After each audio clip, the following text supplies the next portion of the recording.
Top of the morning to you all. Grateful that you're able to join us here on the best breakfast on television, Breakfast Daily, right here on Channel 1 TV. Coming to you from our studios here at number 5, Ola Hansen Lane, Tesano, Accra. I am Nanatufu Boateng, and I'm super excited to be here to serve as your co-host for the morning. Philip and Chris Carter will be joining me later on while we serve you educative, informative, entertaining, and of course relevant content right here on the show. We'd like to entreat you to stay with us throughout till the hour of 11 when we wrap it up.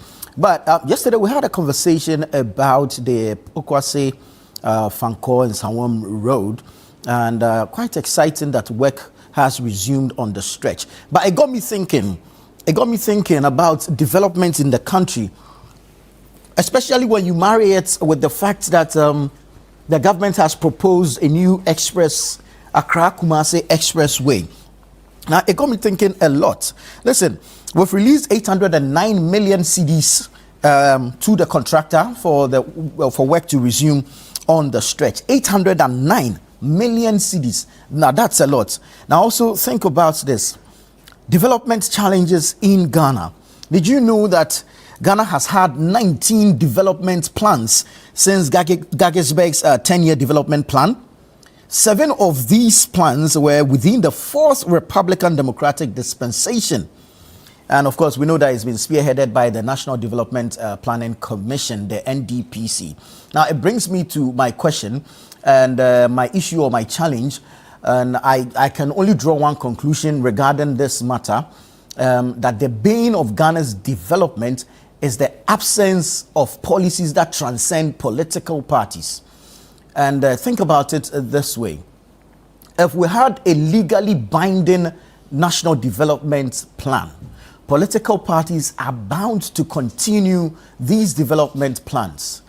Then we would have gone forward. Think about it, 19 development plans since Gagesberg's 10-year development plan. This will include the likes of Nkrumah's 7-year development plan, Vision 2020, the 40-year development plan of the National Development Planning Commission. Think about all these. At what level of implementation are we? At what stage of implementation are we regarding these development plans? And that's why I'm saying that the bane of our development is the absence or the lack of policies or plans that transcend political parties. Now, the proposal here this morning is to have a legally binding national development plan to guide the country's growth agenda. If we have a legally binding national development plan, then this will help break the cycle of abandoned projects to ensure sustainable development. We've heard one too many a time that this project was started under this administration, and so a new administration came and they've abandoned it for the sake of legacies, if you like, taking credit or giving themselves credit for projects. But if we had a legally binding national development plan, then we break the cycle of abandoned projects, and then we can progress as a country, which ensure some level of sustainable development. Now, what we've come to realize is that successive governments will abandon projects to pursue new and partisan priorities, and this will leave the country basically directionless, with many development projects uncompleted due to the absence of a consistent plan that all political parties could align with. It's okay if you make your campaign promises. You can also add that on. Of course, governance is a continuum, but you can add on your campaign promises. But there should be a legally binding national development plan that all political parties will align with, and then we can ensure sustainable growth, sustainable development as a people. I'll leave you with this morning. Just mull over it, think about it. If it makes sense, let's work at it together as a people. Peace, shalom.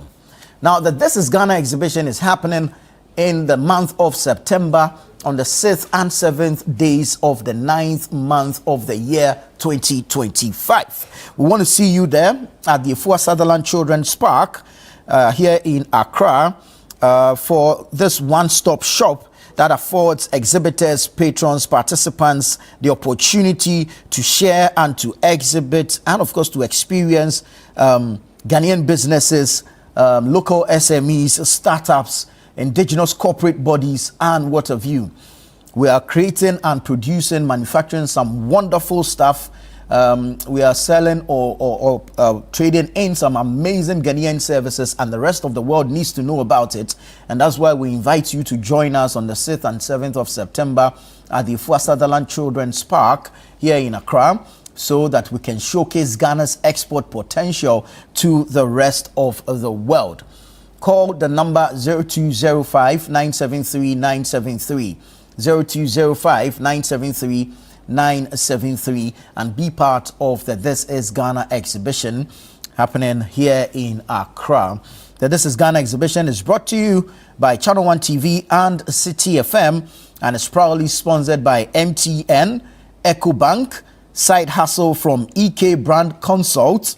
We have Built Financial Technologies, Twellium Industrial Company Limited, the Ghana Enterprises Agency, the Ghana Export Promotion Authority, and the Ghana Exim Bank. I want to say thank you to all our sponsors: MTN, EcoBank, Side Hustle from EK Brand Consult, Built Financial Technologies, Twellium Industrial Company Limited, Ghana Enterprises Agency, Ghana Export Promotion Authority, and the Ghana Exim Bank. Thank you so much for being part of the This Is Ghana exhibition.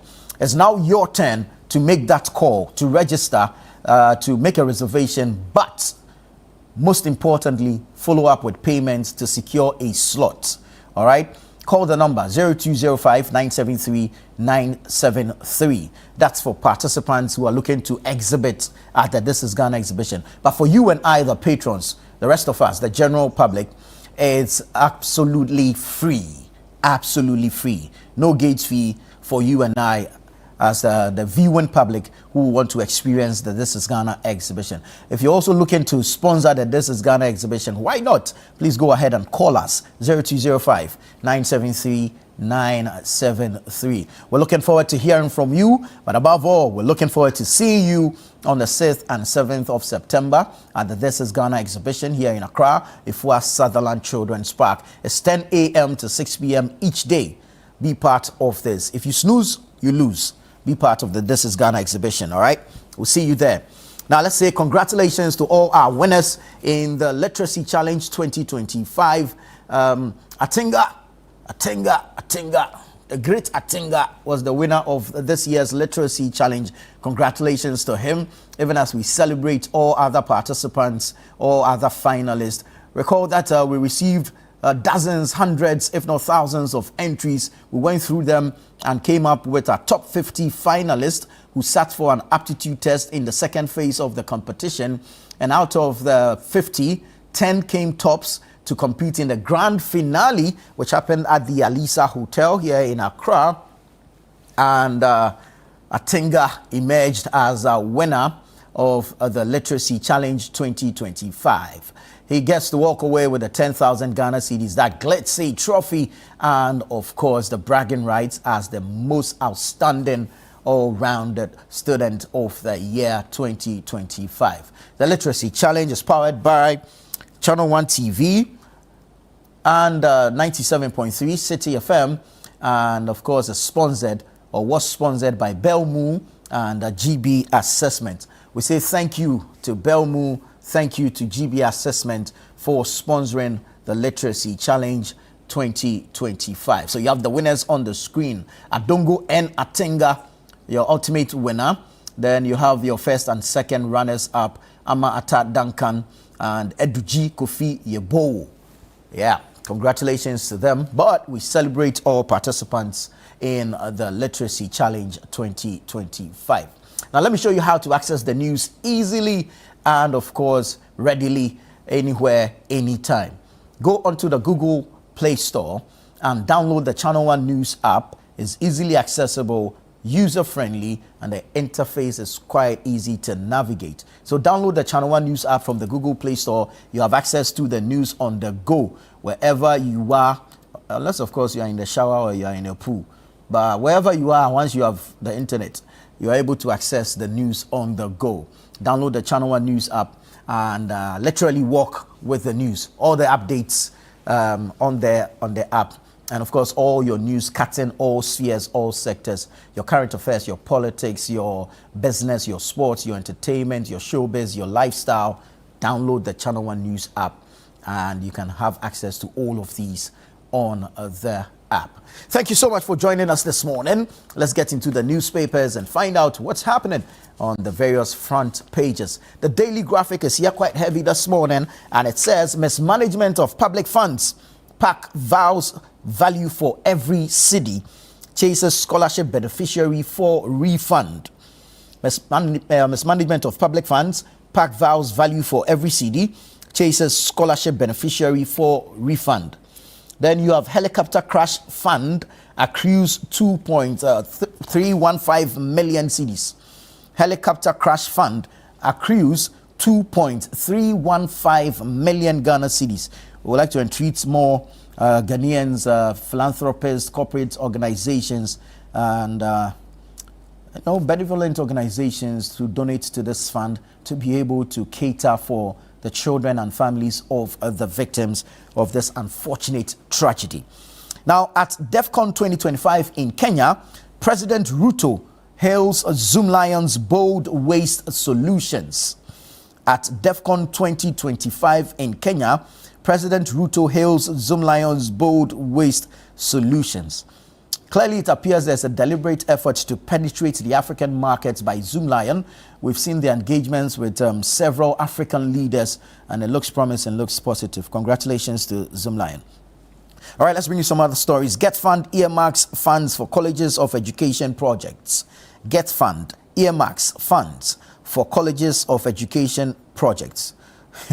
Looks like there's a lot of funds on the front page of the graphic today. Mismanagement of public funds.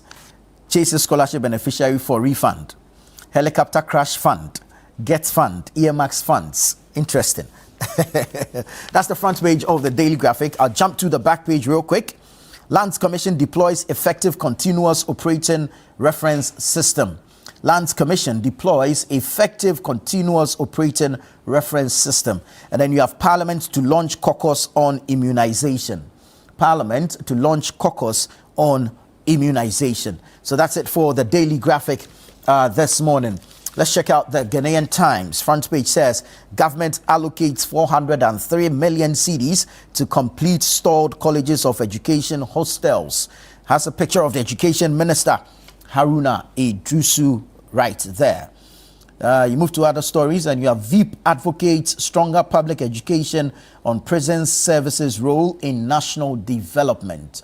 VIP advocates stronger public education on prison services role in national development.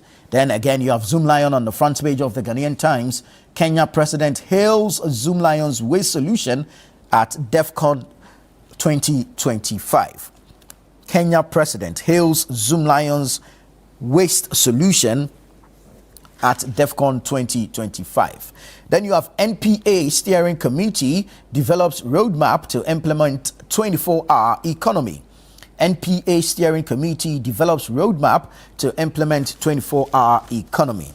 I jump to the back page, and you have published quarterly timetable for DACF disbursement. That's the Ghana Developing Communities Association making that request or demand. They're asking for the publication of quarterly timetable for DACF disbursement. That's the District Assembly's Common Fund disbursement. And then you have World Methodist Council calls for apologies, reparation from colonial powers for slavery and colonialism. World Methodist Council calls for apologies, reparation from colonial powers from slavery and colonialism. That's the Ghanaian Times newspaper this morning. Let's get into the Daily Guide. Front page of the Daily Guide says, Galamsey Task Force arrests 4 soldiers for illegal raids. Galamsey Task Force arrests 4 soldiers for illegal raids. Court orders Adamu's Australia to pay Adamu's Ghana 50,000 Ghana cedis cost. Oh, $50,000. I beg your pardon. 50,000 US dollars cost. Court orders Adamu's Australia to pay Adamu's Ghana 50,000 US dollar cost. And then you have court stops Regimano Gray estate takeover. Court stops Regimano Gray estate takeover. Selina Educhum Foundation supports delegates. And then you have Nana urges stronger institutions for Africa's development. That's the former president, Nana Addo Dankwa Akufo-Addo. That's the front page of the Daily Guide. Let me bring you the Chronicle. The Chronicle also has the Zoom Lion story. President Ruto lauds Zoom Lion's high-tech sanitation facilities. President Ruto lauds Zoom Lion's high-tech sanitation facilities. And you can see the group chairman of the Jospon group of companies, Dr. Siawe Japon, in a handshake with Dr. Ruto, the president of Kenya, there on the front page. Other stories: police recover arms and munitions during 24-hour patrols. And there's a display of some of the items found in a car. The car also abandoned by the suspected robbers, and an assault rifle retrieved by the police. We need to take this very serious. I mean, we'll do an editorial on this. The proliferation of arms and the availability of arms in the system or in society now it portends danger for the country, and so we'll look at it. But let me bring you the scripture for today. It's from the second book of Chronicles. The second book of Chronicles, the chapter number 15, the verse number 7. And it says, "But as for you, be strong and do not give up, for your work will be rewarded." But as for you, be strong and do not give up, for your work will be rewarded. I suspect this is where that quote, the reward of the teacher is in heaven, is coming from. Second Chronicle 15:7. But as for you, be strong and do not give up, for your work will be rewarded. That's our scripture for the day. Let it be your guide, and the Lord add his blessings to the reading of his word. Amen and amen. Let's get into the Herald newspaper. UK court threatens Ghana's Kevin Okyere with arrest warrant over $29 million fraud charges. UK court threatens Ghana's Kevin Okyere with arrest warrant over $29 million fraud charges. Prison service sparks controversy in Mahama's presidential pardon. Lack of names and presence of two nursing mothers raise eyebrows. I kind of had a feeling I was going to see this story today. Prison service sparks controversy in Mahama's presidential pardon. Lack of names and presence of two nursing mothers raise eyebrows. Controller confirms full 809 million CD payment to Maripoma for Pokwase and Sawam Road project.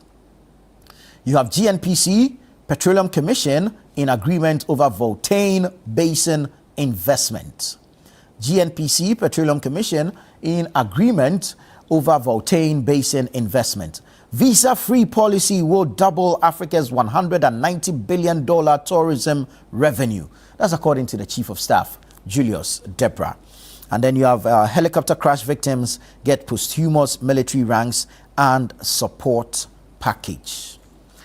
We're still reeling from the pain of that unfortunate tragedy, and we continue to pray with the families of the victims. Now let me take you to the News Center newspaper. News Center says, BOG cracks down on bad loans, restricts dividends, staff bonuses, mandates write-off, demands defaulter list publications and stricter insider rules. You have Akufo-Addo warns against one-size-fits-all governance. Momo First returns with electrifying Season 2 launch in Bukom. BOG's 60 billion CD mop-up to fight inflation inimical. This according to the minority. And then you have tribunal to hear appeals against Gold Board inaugurated. So that's the News Center newspaper. The Informer says, giving true meaning to posthumous honors, let's win Galamsey fight. That's the minority leader, Osahin Alexander Kwamina Afenyo Markin. And then you have half-year report, OSP assures of prosecution's asset recovery. Again, you have use of honorary titles, Assemblies of God tough on pastors, and coalition hard on Ioko over alleged NDC Galamsey officials. That's the Informer newspaper. The Inquisitor says, tracing the loots, OSP looks into 67 cases, former MEF boss, others on the radar. Then you have security operatives, Buju, Yakubu, misbehave at Chado. Oh, that's Chado here in Accra. Put LPG cylinders in safe, stable position during transportation. That's the NPA to the public. And you have Brain Hill International School opens new Bawe campus. Front page of the Inquisitor. I'll bring you the BNFT. Front page says, what will it take for cement prices to drop? That's a question on the front page of the BNFT. What will it take for cement prices to drop? 9.7 billion cedis coupons paid on DDEP bonds. Payout steadies investor sentiment. Then you have cotton sector sleeps on $6 billion potential. And the Zoom Lion story also captured on the front page of the BNFT. Kenya's president applauds Zoom Lion. Kenya's president applauds Zoom Lion. Let me briefly take you online. Start off where we're going. We're going to channel1newsonline.com. channel1newsonline.com. Transport Ministry, National Security to demolish unlawful structures on railway lands. Transport Ministry, National Security to demolish unlawful structures on railway lands. Then you have DVLA registers over 6,000 excavators, seizes 3,000 for non-compliance. DVLA registers over 6,000 excavators, seizes 3,000 for non-compliance. Pay attention to this. Excavators, 6,000 registered, 3,000 seized. Prosecute civil servants cited for embezzlement of public funds. That's the Keta MP, who is a member of the Public Accounts Committee. Akwetia by-election. NDC won't deploy thugs. Rashid Tanko assures. Deputy Director of IT and Election for the NDC. Again on Akwetia by-election, prove your integrity with fairness. That's the MPP to police. Youth organizer of the MPP, Salam, speaking on the Channel 1 newsroom last night with Vivian Kailoko. Still on Akwetia by-election, we'll cooperate with police but protect ourselves. That's Henry Nanabuache, organizer of the MPP, speaking. More than 10 cocoa board directors earning salaries without work. Fifi Buafo alleges, former head of public affairs at the Ghana Cocoa Board, Fifi Buafo, making that allegation. EC to hold Tamale Central by-election on September 30. The EC has made that official announcement following the declaration of the seats vacant due to the unfortunate passing of the MP, Ibrahim Murtala Mohammed. GRNMA demands arrest over Ridge Hospital nurse attack. All these stories on channel1newsonline.com. Now, when you go to citynewsroom.com, Parliament Sanitation Committee proposes 50 peswa levy to tackle waste crisis. DVLA to introduce new number plate tracking systems on January 1. GRA to launch nationwide tax education campaign for informal sector. Court dismisses KT Hammond's election petition against Adansia Sokwa MP. NDC says they are confident in state security in relation to the Akwetia by-election. And 2 killed in midnight fire at Capitry Shop in Sunyane. So you can get the details of all these stories and more. Go online, citynewsroom.com, as well as channel1newsonline.com, and you can have access to all these stories. But download the Channel 1 News app off the Google Play Store and be your own master of the news. This is Breakfast Daily here on Channel 1 TV. Stay with us. We'll be right back.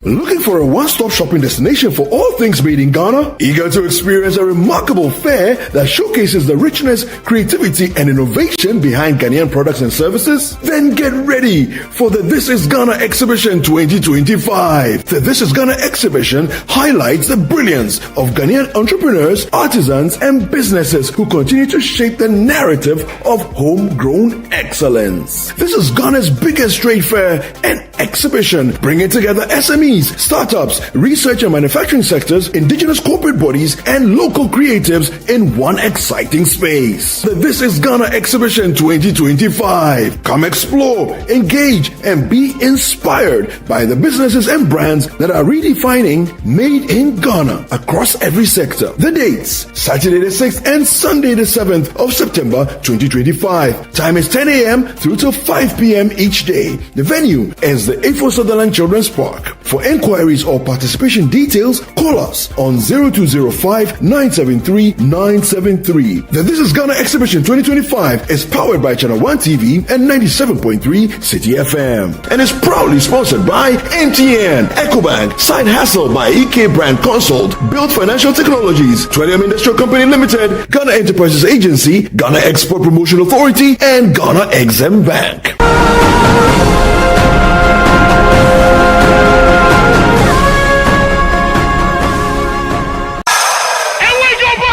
Let's get into the world of sports like never before. You know how we do it on Fridays. Join us every Friday at 7 p.m. on 97.3 City FM for Sports Panorama, your ultimate destination for all things sports. One of the biggest scandals in this country's history. You can't spend 250 million USD and come out with that. From the thrill of association football to the excitement of basketball, tennis, athletics, and even emerging sports, we cover it all. Whether it's the Premier League or the latest NBA showdown, we bring you the stories behind the stars. Getting an opportunity to become a national team coach, he should understand the politics around football. And don't miss the prayer of the rabbi. Joe Zabal. How Zabal there? Zabal won Chaboke Walako. We're not just about the games, we're about the community. If you are going to be given this kind of treatment, then you need to be that guy. When I look at him play, he is not it. Or when it's time for Don't Call Me.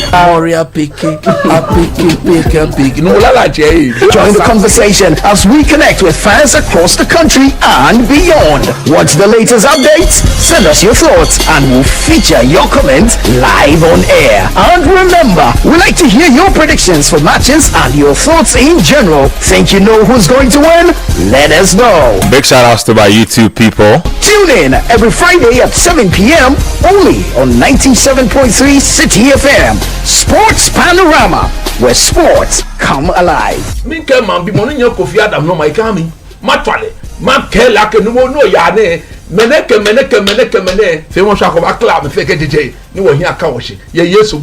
Amen. Sports Panorama, your weekly sports fix. Don't miss out on the action. Sports Panorama. Catch the excitement every Friday. Curious about what's happening beyond your borders? Beyond Borders takes you there. Every Wednesday at 7 p.m., join Caleb Kuda as he explores the stories that shape our world, connecting you with Ghanaians in other cultures and seeing the world through their eyes. So we've learned one thing: you leave your shoes outside. Wow.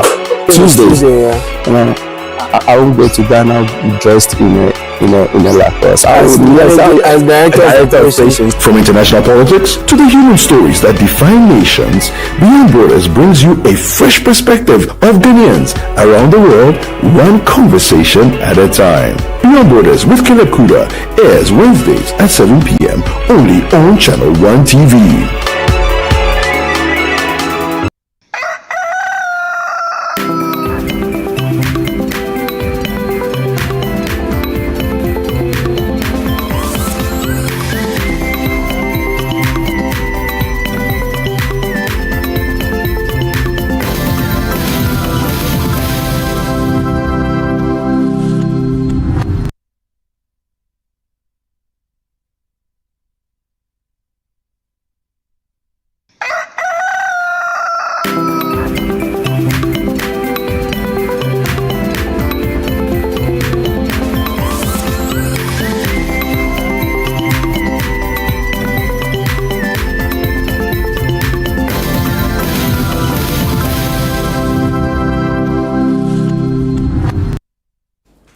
Hello there, grateful that you stayed on with us. This is Breakfast Daily here on Channel 1 TV. It's now time for the news review segment where we get to digest some of the topical issues dominating the media space. A lot is happening. It's been quite a busy week for the news cycle.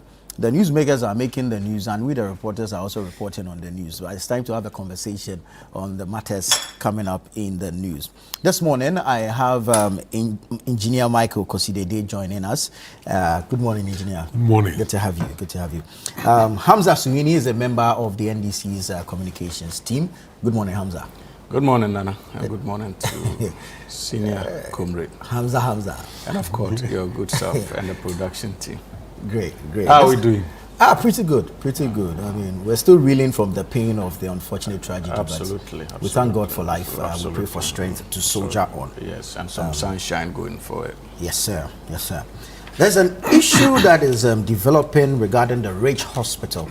We've seen a video of a gentleman making a video suggesting some medical negligence. But the hospital staff are also alleging that they were attacked by this gentleman and his, group of people he was with. A number of statements have followed. We've seen that of the health ministry condemning the attack and instituting an investigation into same. But health associations or worker unions within the health space are not happy, and they are threatening a withdrawal of services if they don't see any concrete action regarding this matter. Subsequently, we've seen a video of the health minister, Kwamina Kando, in what appears to be an exchange of pleasantries with a gentleman in question. So let me come in studio and start with you, engineer. What you make of this entire development? An emergency ward. How easily accessible should an emergency ward be to create enough room for what we have seen in this particular video and what played out in that video? Okay.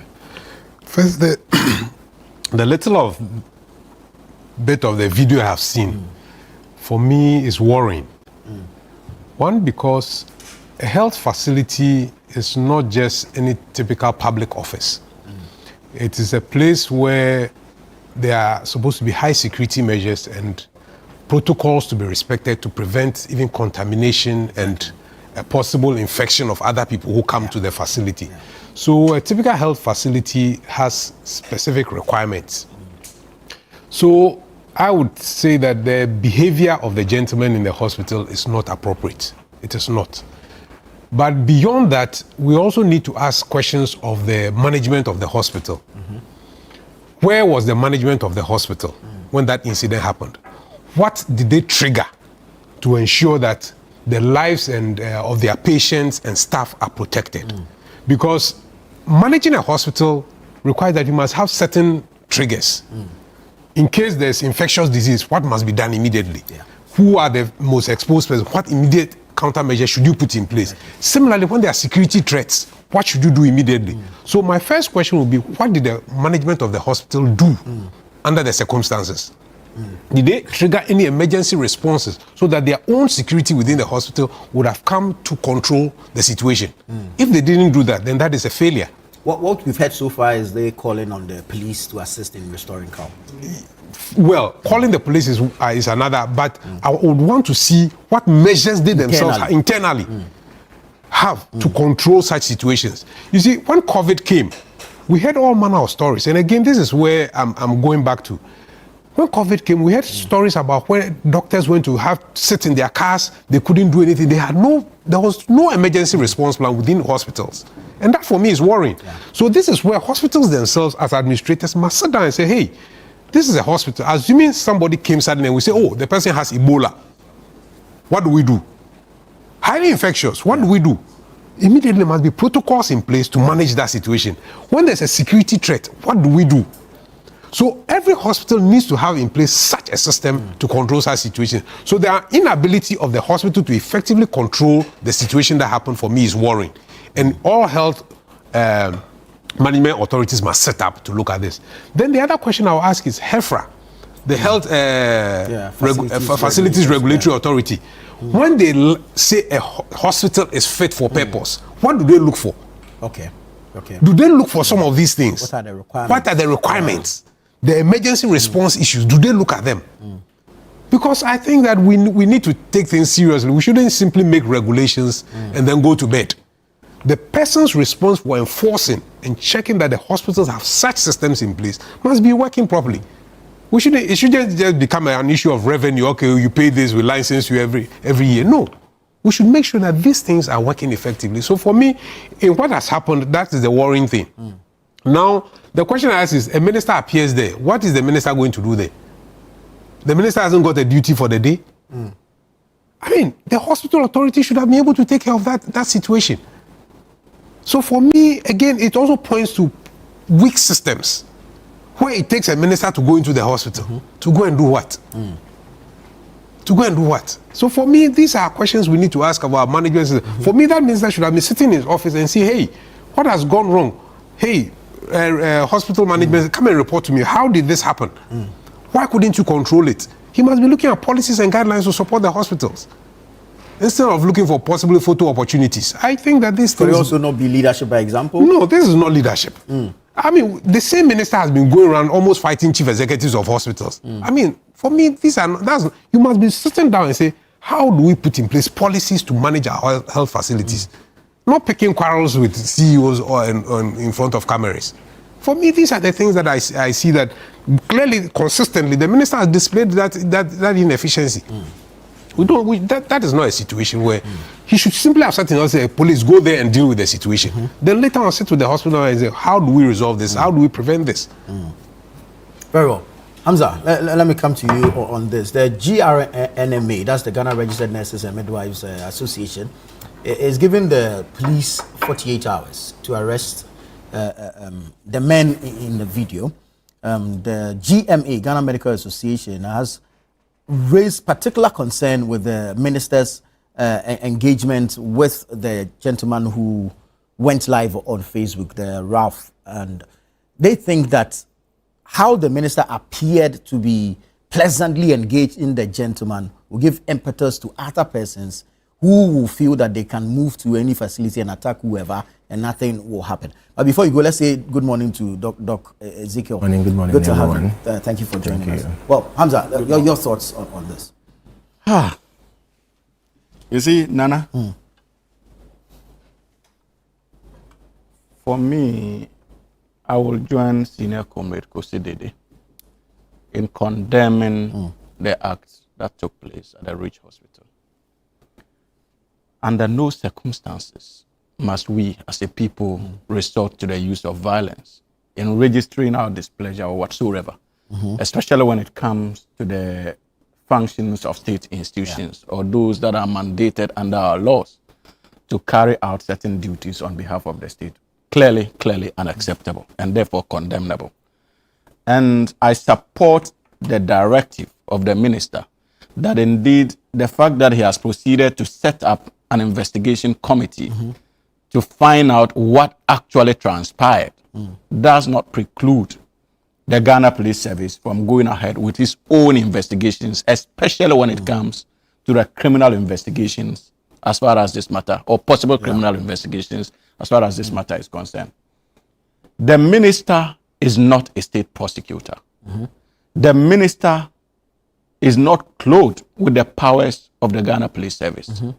The minister is mandated under our laws to carry out a certain responsibility and be seen to be objective, especially when it comes to dealing with citizens of the Republic of Ghana. It is not within the purview of the minister to determine that the gentleman in question has committed a crime or otherwise. That is the responsibility of another state institution. And so as a person who is occupying a political office with detailed responsibilities as a minister, his duty is how to broker peace between the said gentleman and the hospital authorities. It does not mean that the minister is taking sides. Would we have preferred a situation where the minister is seen on live TV rebuking the gentleman, attacking the gentleman publicly, to be accused of more or less taken a decision already, especially when it comes to the investigations of the Ghana Police Service. The gentleman, irrespective of how strongly we feel about his conduct, like I have indicated, condemnable. But he's a citizen of the Republic of Ghana and must be taken through those processes. And he's a user of a public institution. Let's get that straight. He is not under the purview of the minister. Hospital administrators fall directly under the administrative responsibilities of the minister. Right. So he can invoke sanctions, especially when it comes to certain conducts that he considers inappropriate. But using laid down rules and regulations. Will the minister be available to attend to every single incident? No, I'll get there. I'll get there. So if you are a bit patient with me. So let us get that fact straight. You see, I have enormous respect for health practitioners in this country. And I believe strongly that many of us around this table do. Yeah. And for me, that is why I find that act unacceptable. Clearly unacceptable. And I feel that the police should not deal with this issue as something that is, and maybe a day or two or after a week they sweep it under the carpet. No. Because we must use it as an opportunity to signal to many of our compatriots out there that when it comes to our medical fraternity, we'll do everything within our power to ensure that our hospitals are safe zones, not just for the practitioners, but even for users of these hospitals. Because what the gentleman was engaged in clearly, no matter the justifications he is likely to proffer, clearly could have also posed a serious threat to other users of the rich hospital facility. Yeah.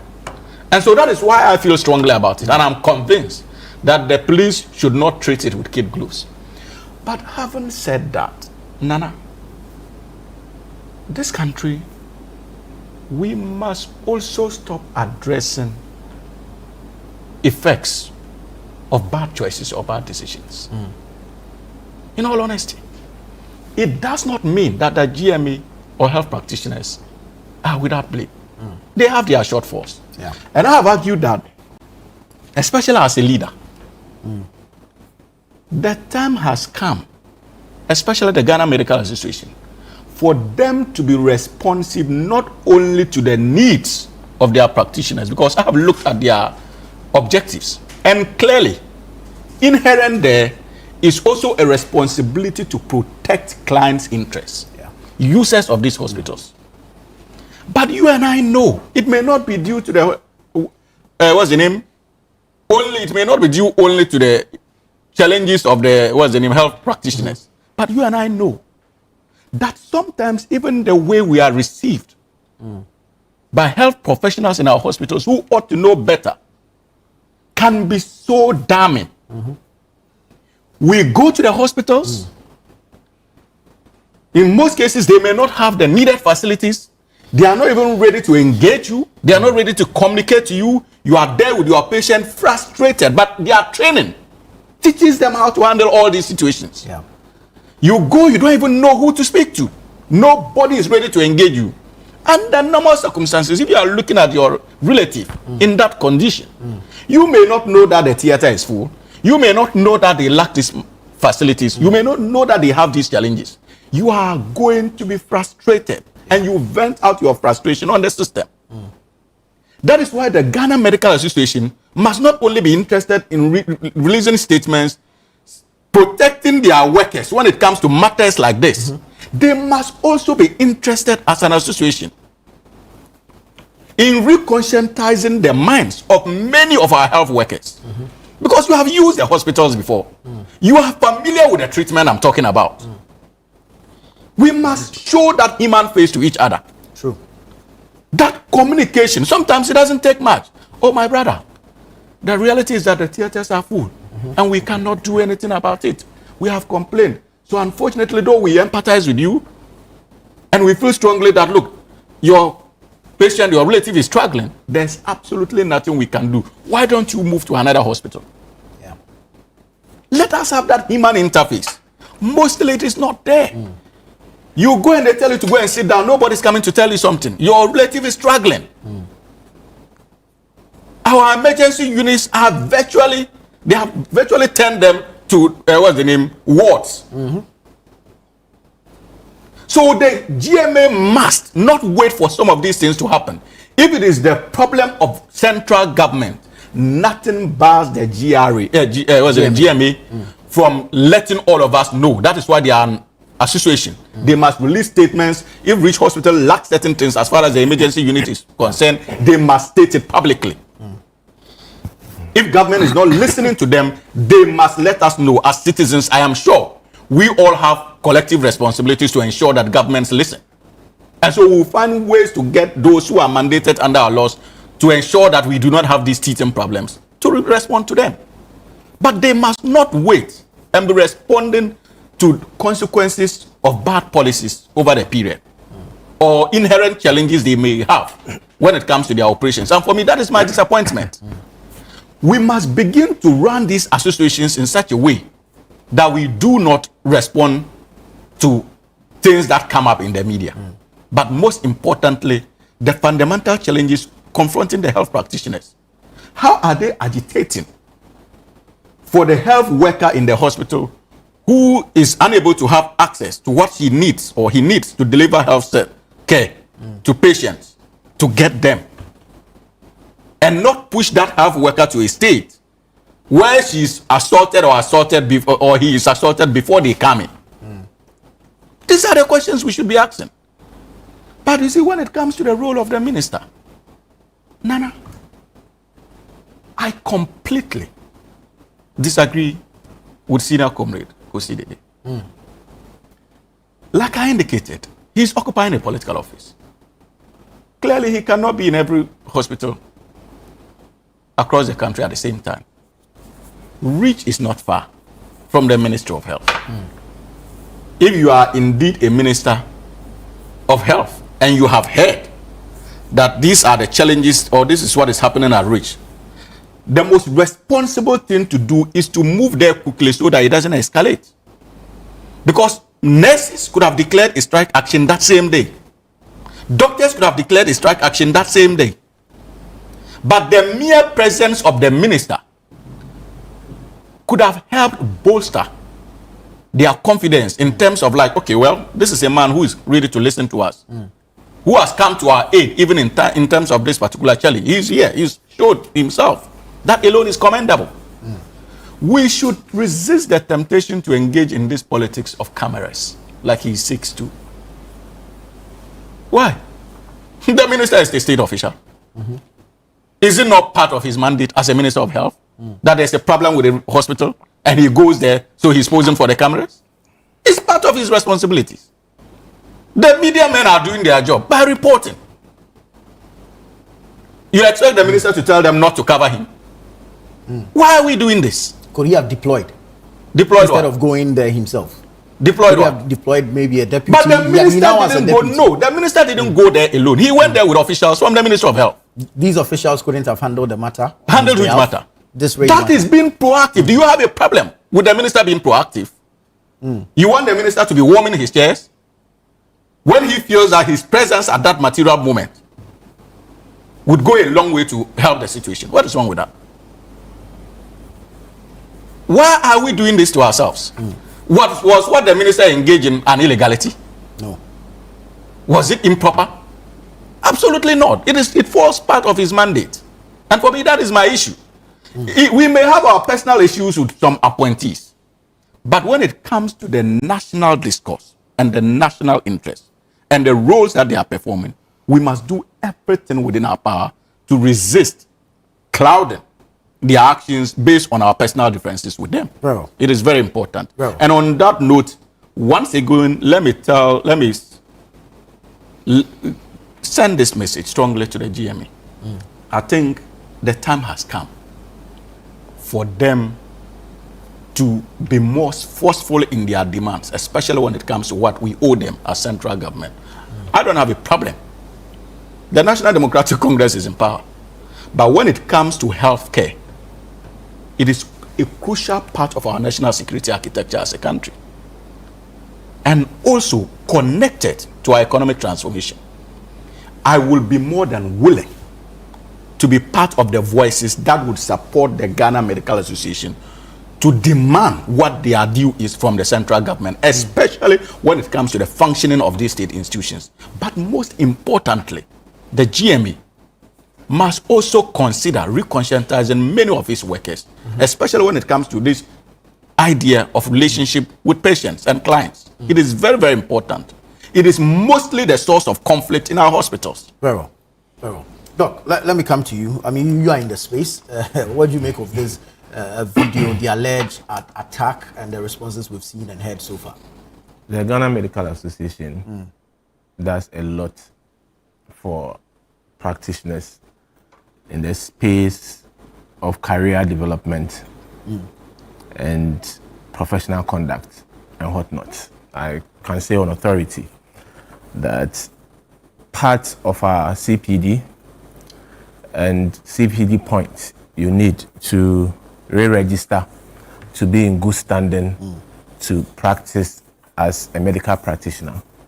A lot of the CPDs are conducted on how to handle ourselves, client relationship, medical legal issues, and whatnot. The Ghana Medical Association is not a PR outlet, and to a large extent, the health sector. It's the reason why there's even a prescribed size of a billboard or an advertising board you can put up to even advertise a health facility. We don't advertise even health facilities on TV. So you would never see a medical facility, a hospital proper, that is ever advertised on TV. All the private ones do. It's against our ethics. Right. So we are aware of what's expected of us and what's not expected of us. But the major source of conflicts and attack in our facilities is not because we don't communicate. In a season where, or a period where I have an emergency, it's difficult to say, but my interest is not you, Nana. Should you bring your child to me, my topmost interest, my priority is your child. Yeah. We understand the human face, especially in our setting. It's not for nothing that when the WHO was developing the health system pillars, that anytime you want to have a review, anytime you want to improve any sector at all, everywhere in the world or anywhere in the world, there are 6 major pillars you need to consider. We are not going to the academics of it. But when it came to the African terrain or developing countries like ours in Africa, they particularly included extra 2, which is community mobilization and research. Right.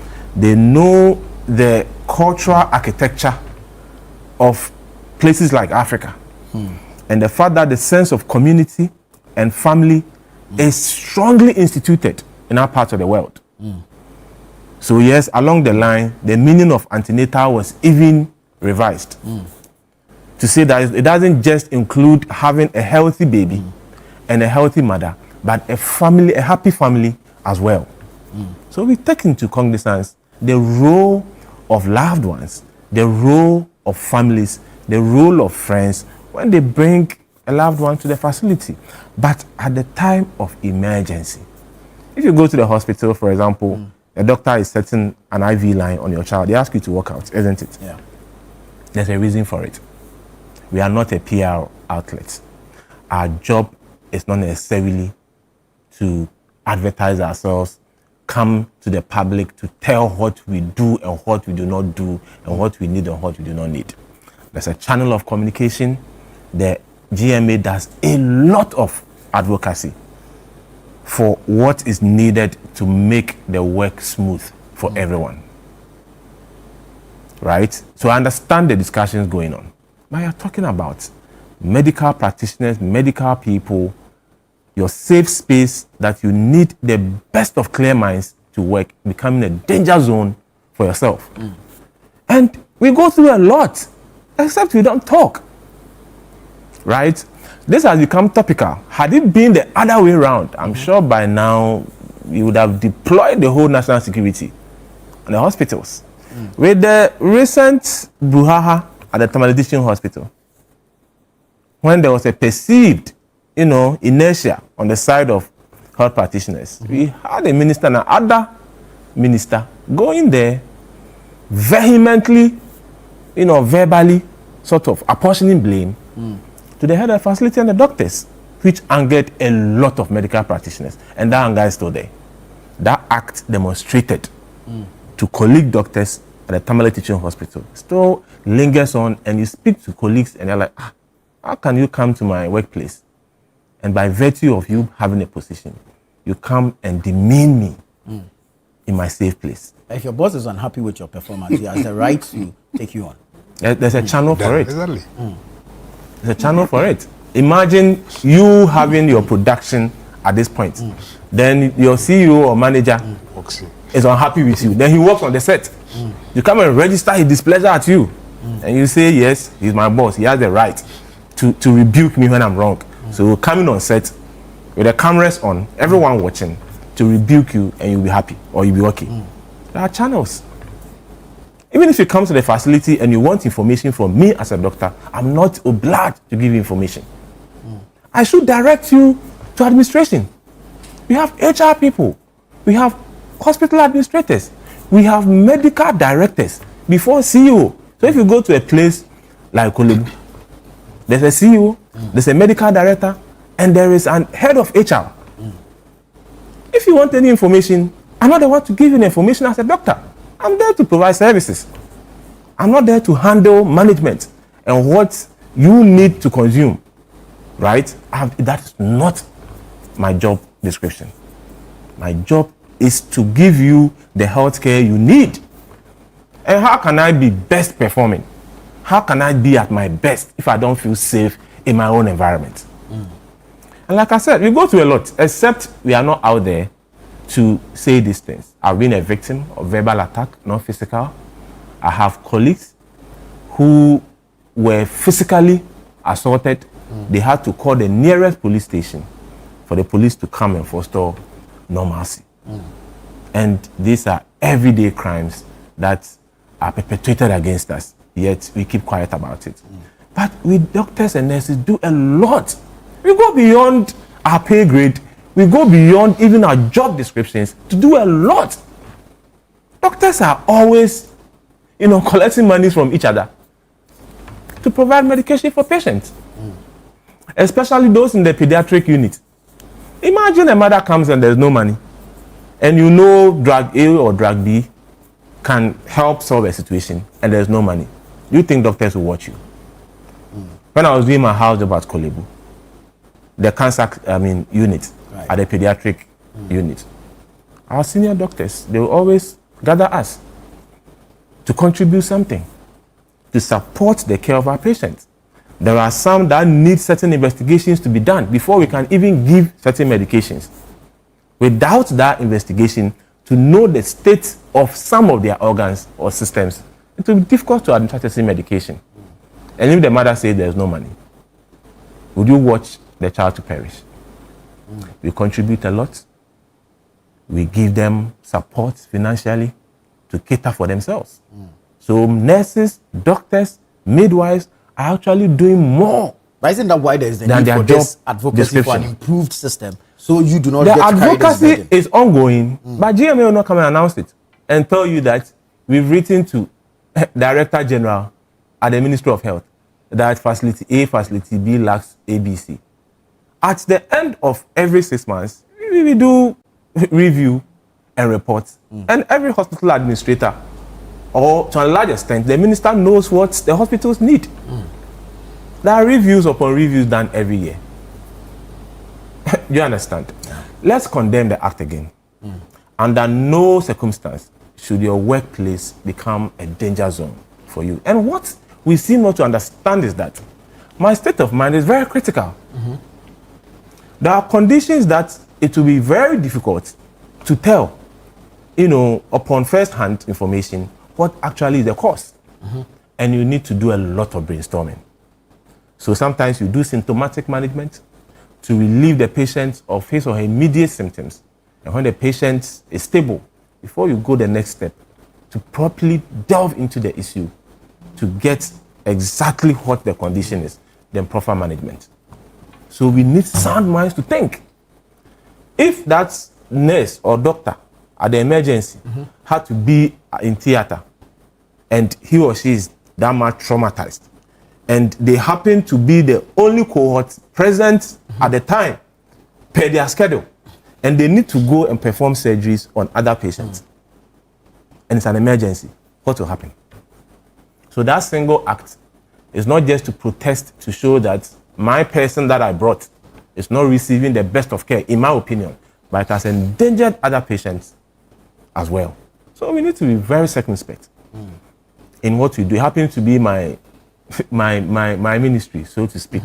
Yeah. So I'll put politics aside and just speak to issues and say what would at least rather help the situation at this stage, you know, because it's already a spilled milk. And we need to have crisis management and how to communicate during crisis. So politics aside, people might not be happy with me that I'm here and perhaps not doing the politics I have to do, but when it comes to healthcare, there's no politics. Very well. And we need to speak to issues as they are. The actions are condemnable. If the sector minister was seen in any position that discouraged others and people are speaking to it, let's accept criticisms. You know, you've seen the ultra selling himself in the chair. Yeah. Right? So if the sector minister was seen in any posturing or position at all with the person others believed to have been a perpetrator of the act, and it doesn't really, you know, give people the confidence that the ministry or the sector minister will do what is required and will help the process for justice to be meted out to the people involved. I mean, I think we should accept criticisms and rather say that, oh, next time we would watch our conduct in public. But of course, the minister cannot also go and vent publicly on the person we perceive to have committed that act. But we should be open to criticism and accept criticisms. No one is against anyone. If your modus operandi is to, send cameras after you to everywhere you go and show people that you are working, that is fair. There are people who believe in let your work speak for you instead of announcing your work. So we need to be open, especially as public people. We need to be open to accept criticisms and, check our conduct, revise our conduct to see where we fell short and where we can master our game. Very well. Let me take a few quick messages. This one says, good morning, Nana. Our laws must work. So much lawlessness in the system. Ahmed from Nima sent that one in. Good morning to you and your panel. The guy should be arrested and prosecuted. But sometimes these health workers too are very rude and indisciplined. No one will act without reason, though it's not right. Some of the health workers behave as if they are admitting people to heaven. My greetings to my name, Hamza. This is Hamza from Tamale, sending this one in. This one says, my name is Jata65 from Chantang. We need a total cleanup in our health system. I lost my in-law in 2022 at the same hospital, and the funny thing is that even the doctors there do not have chairs to sit on. Hey, what's that? How is that possible? Okay, this one says, in Dubai, police arrive at an accident scene with ambulance and nurses. It's health first. So tell us why you're going to the hospital to seek for care and die unattended to. Okay, that is your message. We need you guys also to send in your comments and contributions to the show. Very active on social media. The show is very interactive, so let us hear from you, your thoughts and your comments regarding the matters that we are discussing this morning. Briefly, just a final one on this, and then we can move on to other matters. Oh, I think that it's important that the health administrators of the hospital sit up and look at their protocols, because in a serious situation, I would have expected that maybe they would have told us, maybe they will tell us what emergency response measures they took immediately. Was a bell rang or something, say, hey, security, deploy, do this. Those are the things that I think that based on the incident, our managers of the facilities need to begin to look at and say, how do we ensure that we protect staff and patients in this hospital? Because we shouldn't just walk away from this as another incident and just let it go. The gentleman who and his colleagues who were there must be dealt with seriously according to the law. I disagree completely with setting up a committee. A committee for what? It's as if any time anything happens, we must set up a committee. When there are laws to deal with such misconduct. clearly the way politicians do things send certain signals to government institutions on how they must act. By setting up a committee immediately, you have held the police and say, police, wait for the committee to act. And for me, I completely disagree with both that. work simultaneously? No, but you see, the police people now become political. They watch what the politicians are saying. That's how our government institutions are behaving. But if you're worth your salt as a police, you should be able to go ahead and do your You see, unfortunately, that is what we don't see in this country. Because the IGP can be changed tomorrow. You understand? And for me, these are the things that we need to be mindful about. That what signals are we sending to the state institution that is responsible for dealing with this in terms of law? Setting up a committee. Somebody goes into a hospital. I mean, even if anybody should the hospital administration say, look, what happened here? Where were they? And then support the police. Why should the minister be setting up a committee to look into that? For me, those signals are bad.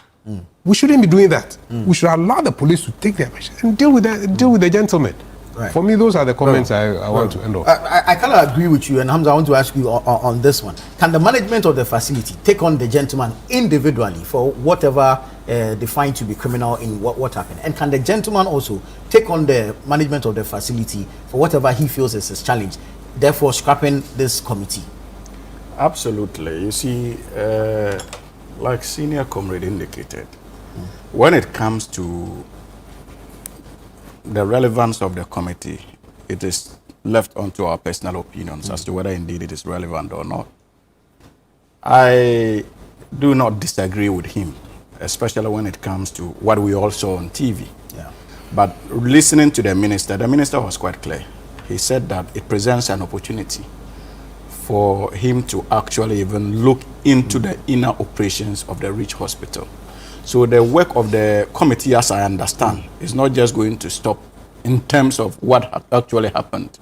It also will unearth many of the challenges inherent, especially when it comes to the ICU unit of the Rich Hospital. So we should not limit the mandate of the committee just to what happened a day or two ago, but an opportunity for the hospital to have many of its concerns, especially when it comes to the ICU unit being responded to. Nana, it is on the basis of that I feel like we should give the committee the opportunity to work. And I'm told that there's a nurse on it, there's a medical doctor on it, and stuff like that. So let us give them the opportunity to actually present their issues. Again, if you are a medical practitioner and you decide in your own right to downplay many of the things we experience as users of these facilities, especially when it comes to our relationship with the workers, and you tell us that you are not a PR institution, we would be quiet and watching. Remember that apart from being paid using the taxpayers' money, there's that responsibility on you also as a medical practitioner to be very decorous in your engagement when it comes to those you are giving your services to. We are not asking you to become PR experts overnight. There are certain basic underlying relationships that you need to emphasize on, especially when it comes to your training. That's all what we are requiring. We want. I'm assure you, if the GMA is very responsive to the needs of the Ghanaian people, they should attempt a survey about how Ghanaians feel, especially when they have to visit the hospitals, about their workers, and they would be amazed at the findings. It is not all the time that we need to focus on central government.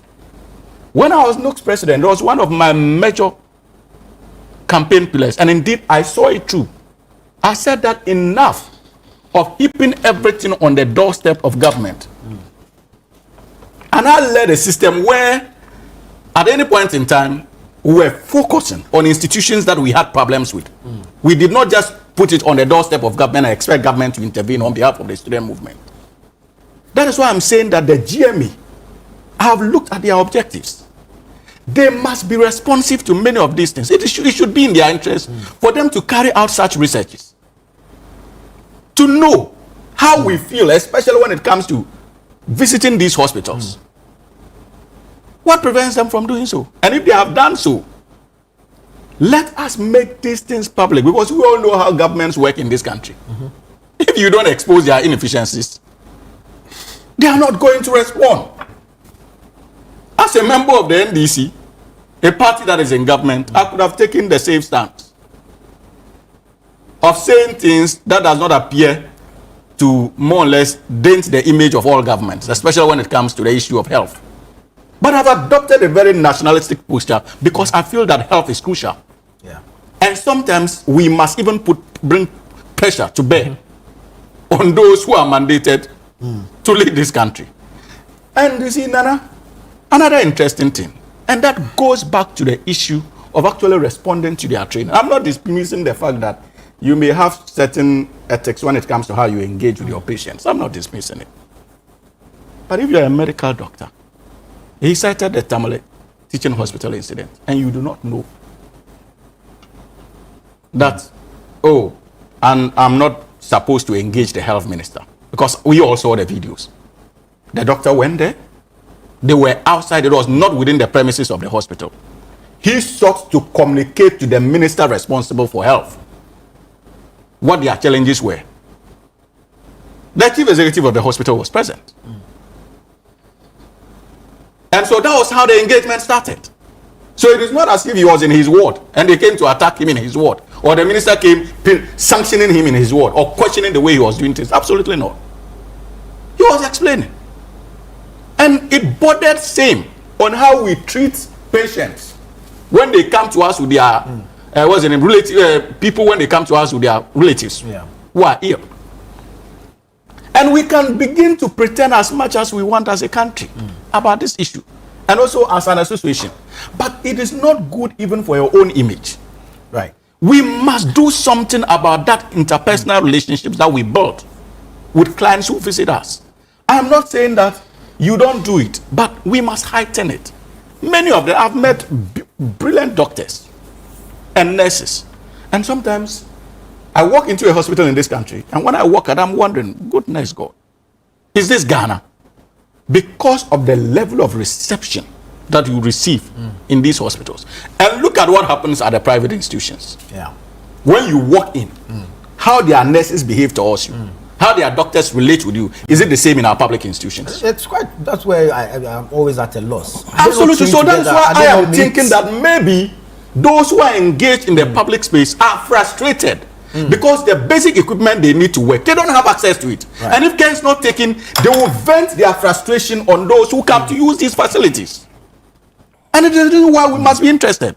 So it is not about building a PR unit for the Ghana Medical Association.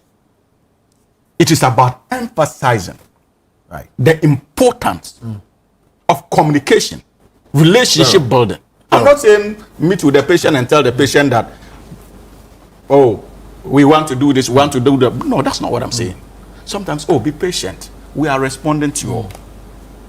We are finding a way of handling the situation. Be patient. For instance, like the doctor he cited from Tamale Teaching Hospital, there were many citizens who gave positive testimonies about that said doctor. And I said it on the same platform, where in most cases he had to go out of his way to use his own legal resources to get services delivered. And the very inhabitants of Tamale who complained about the hospital staff were those who were defending that particular doctor. Because he knew, he understands that when it comes to handling patients, you have to be tactful about it. It is not just about what you learn in the law, in the medical books, the medicine books. Absolutely not. Very well. It is about your ability to relate. And that point is important. Right. But when it comes to the final, when it comes to the committee, it is within your right to express an opinion as to whether indeed it is relevant or not. And I do not begrudge you for thinking so. But I hold a different opinion based on the kind of release I read from the said minister.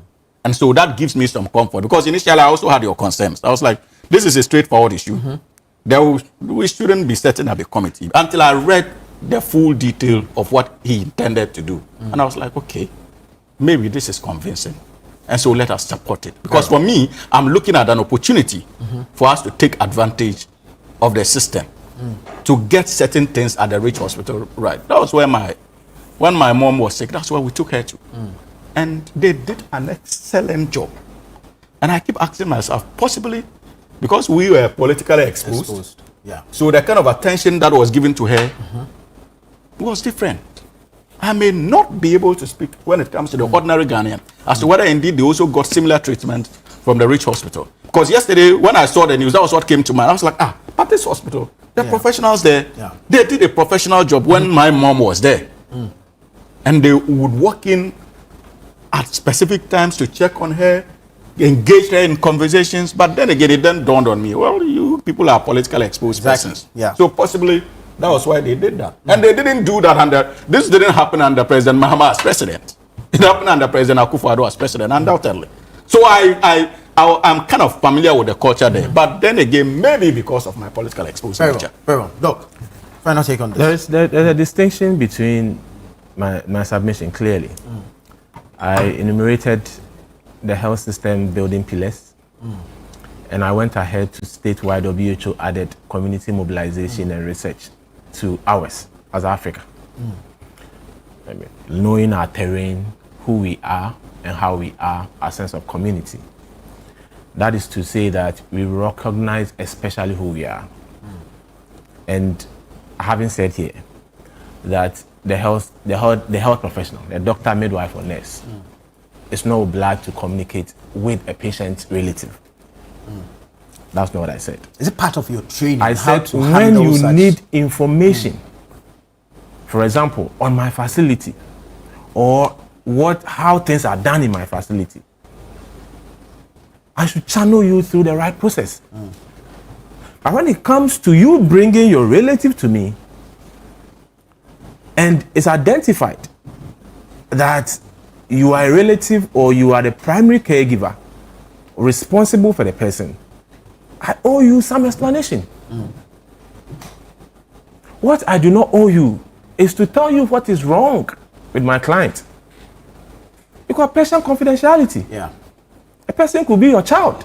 At the moment he or she is 16 years and above, I do not owe you an explanation as to what is happening to the child. I can speak to you to an extent, but I would require the consent of my client, even if he or she is 16 years, to speak to you, even if you are the world superpower. If you are President Trump,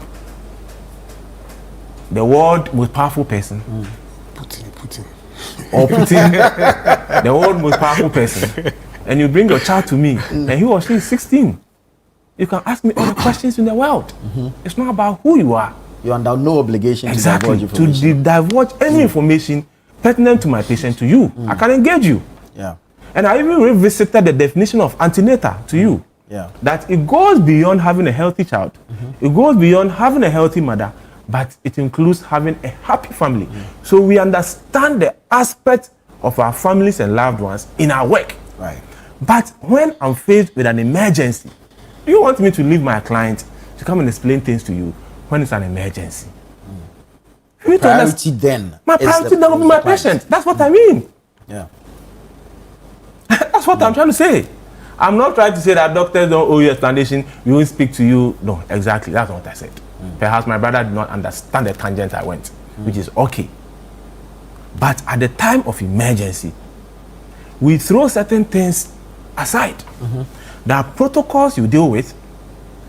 There's a way to even carry a patient to the theater. But when it's an emergency, certain protocols are broken because it is a matter of life and death.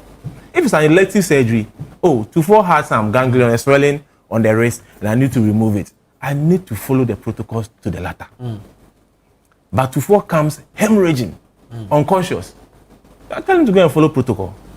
So the protocol itself gives room for the protocols to be changed when it comes to emergencies. And at that time, this happened at the emergency or the ICU. What happens at the ICU? What happens at the emergency? That's not the time for tete-a-tete. It's an emergency, for Christ's sake. And what is in your interest is not me coming to speak to you at that point. The best for you is to get your relative or your loved one up and active at that point. And at that point, visitors are not even allowed. So even if you watch the medical soaps, the moment the emergency comes and they wheel the patient to the emergency room, they try to shut the door. All other persons outside because the doctors need full concentration to work. There are some of the things we do that when you are there, because of the love you have for your patient or your relative, you might not even be happy. Imagine having a day-old child, and I'm trying to set a line for the child, and I'm not getting the vein well. The mothers, we see the pain they go through all the time. So we usually ask them to excuse us from the procedure room because we know it is unbearable being a mother, your day-old child going through that pain, the baby crying. But it needs to be done. When I was a medical student, my mom was not well, taken to Kolebu. As a medical student, that should know better. When the drip was running, I was like, in so them contempt. So the opportunity. At that point, you were not a medical I was not a student. medical You were a person. son. Yes. So we understand the emotions of people, and we understand how to manage those emotions, right? So I went. They gave me some leeway because they knew me on the ward. I was on the ward all the time as a medical student, so I was going there all the time. Even outside visiting hours, I was staying with my mom in her room all the time. Then I'll go and, regulate the flow small. And then and I know it won't change anything. If anything, I'll put my mom at risk. Right. Yet, my emotions as a son push me to do beyond what I'm taught to do. Right.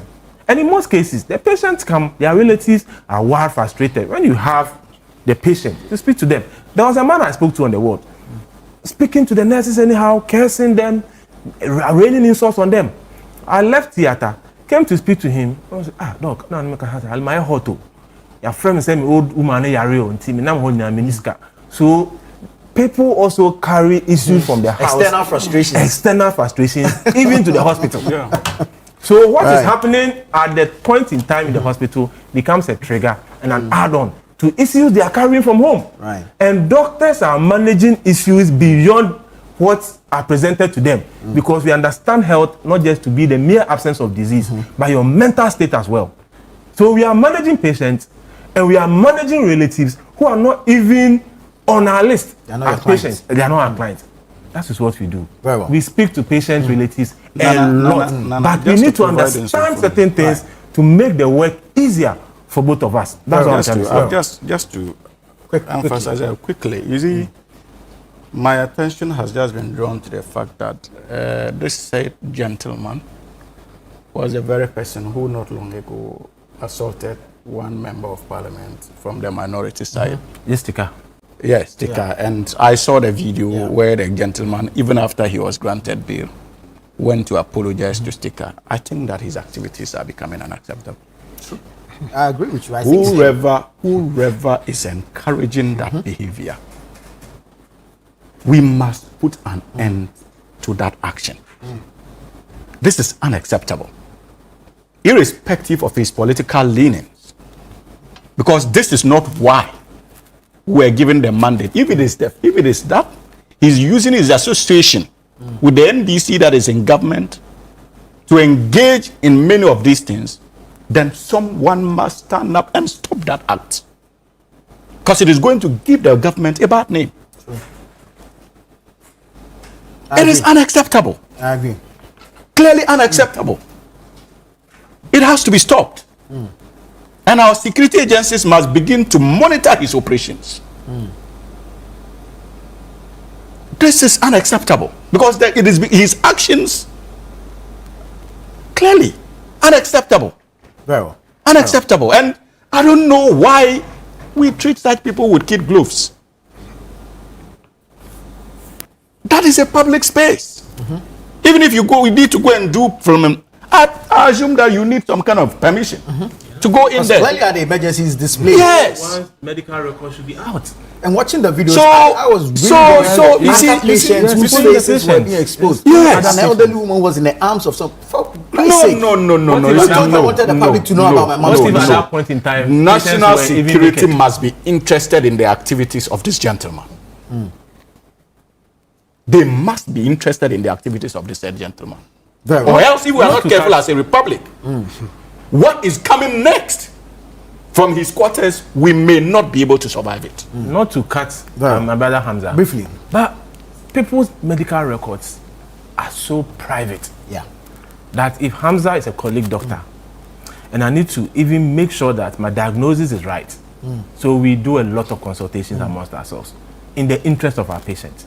When I move to Hamza and I'm discussing you with Hamza, under no circumstance Should I even mention your name to Hansa? A colleague doctor. It's just the condition that it's just the condition you presented with and what I found with you. So filming the place, you are exposing other people. Exactly. Who might have gone to the facility at the blind side of other people. Look at Ghanaians and how private we are certain things.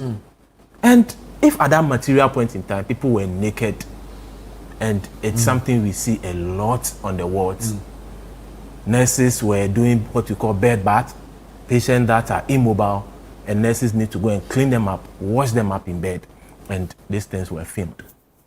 It exposed people, in perpetuity. Very well. Thank you, Doc. We need to take a break here. I've seen your messages. Keep them coming in. When I come back from this break, I'll read the messages and then we'll move on to other matters. This is Breakfast Daily on Channel 1 TV. Stay with us. We'll be right back.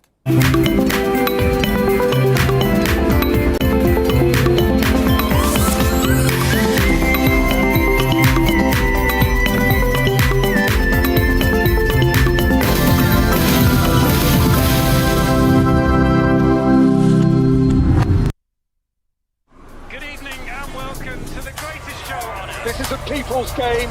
They will be bubbling about this one for weeks and months to come. Let's go!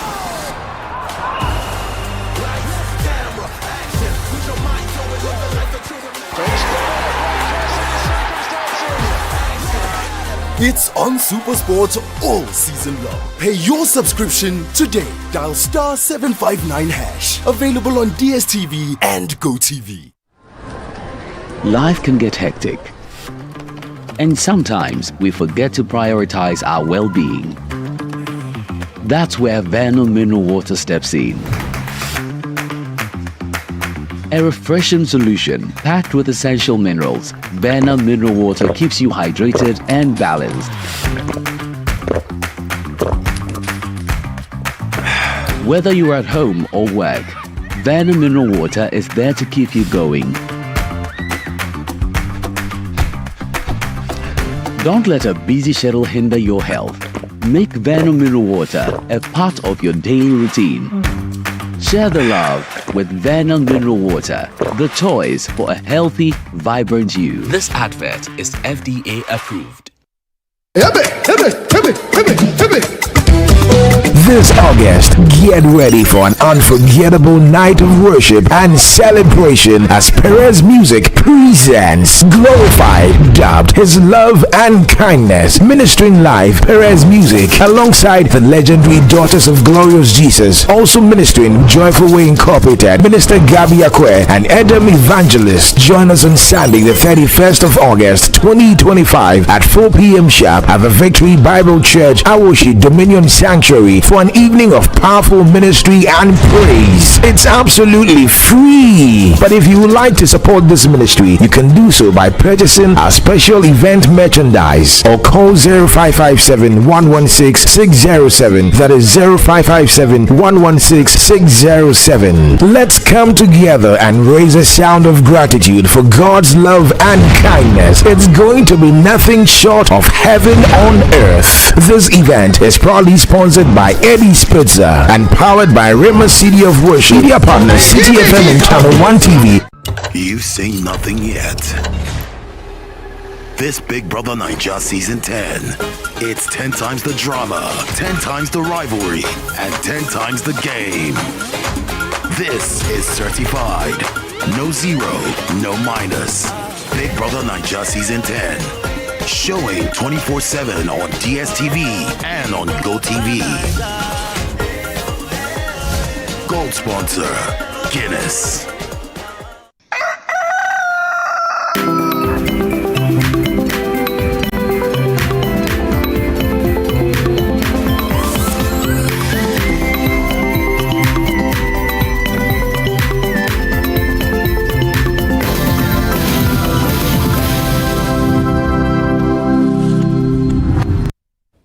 Thank you for staying with us. This is Breakfast Daily on Channel 1 TV. I'll take a few of your messages and then we'll go back into the conversations. Good morning to you, Nana, and your respected panelist. Brilliant submission from Honorable Hamza Suyini. Hey, the honorable title. he just spoke my mind. Thank you, sir. This is from Al Manaf. This one says, nurses in Ghana always think they are doing patients a favor when we visit the facilities. This is from Kandi. Good morning, sir. I am Chris, and trust me, the kind of attitude some of us go through in some of the health facilities are extreme. Wait until you see a relative dying and not attended to, and stand and smile. Sad country called Ghana. Prince from Elembele says the practice of giving slots to politicians to bring in their people into the police service undermines the integrity of the force. When officers owe their appointments to political patronage, it's natural to question their loyalty and impartiality. Good morning, Channel 1. I greet all your panelists. Nana, our politicians are not helping at all. Our security services are now on party basis. People misbehave when they feel their political party is in power, and nothing is being done about it, which is not fair. Our laws are not being enforced, which is bad. Francis from Bongo in the Upper East region.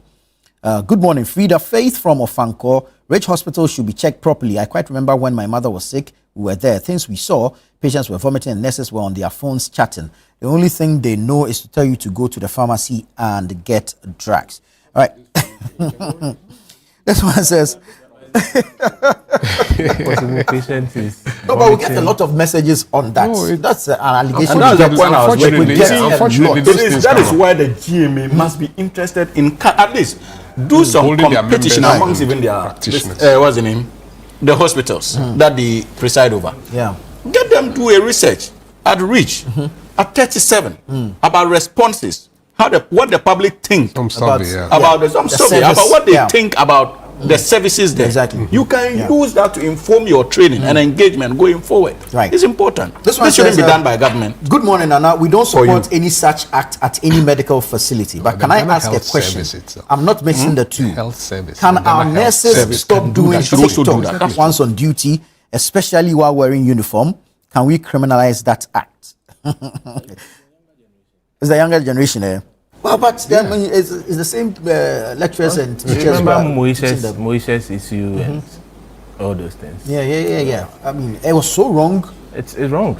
And that video that came out. You don't leak. What happened to privacy? What happened to confidentiality? Exactly. It's so wrong. Anyways, Madam Cecilia Dapara is back in the news, and this time she's in the news because the OSP is dismissing reports that she's been cleared by the FBI.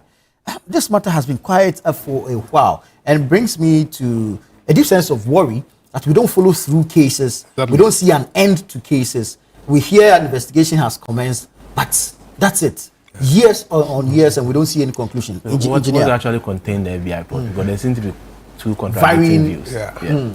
You see, first and foremost, to say that the FBI has cleared her of corruption sounds funny to me. Because they are not a court. Then they have no jurisdiction in Ghana to clear you over corruption, unless the specific allegations about corruption are based in the US. But I didn't see that in the OSPs dealing with Cecilia in that matter. So I think that statement in itself is phony. But the next thing is to say what is happening to the case itself. And I've read what the OSP, a bit of the OSP's report, which says that after the OSP had looked at issues, there were clearly issues that did not fall under the jurisdiction of the OSP. So they forwarded them because they suspected possible money laundering or something they call structuring. I'm not too clear about that. So they forwarded it to Iyoko. Now Iyoko last year came back to them and said, oh, everything is fine. But subsequently, under the current government, Iyoko says bring back the docket and we'll look at it. No, Iyoko didn't say everything is fine. According to the OSP, Iyoko said that they also did not have the mandate. Exactly, the mandate to deal with it. But currently, Iyoko has recalled for that report.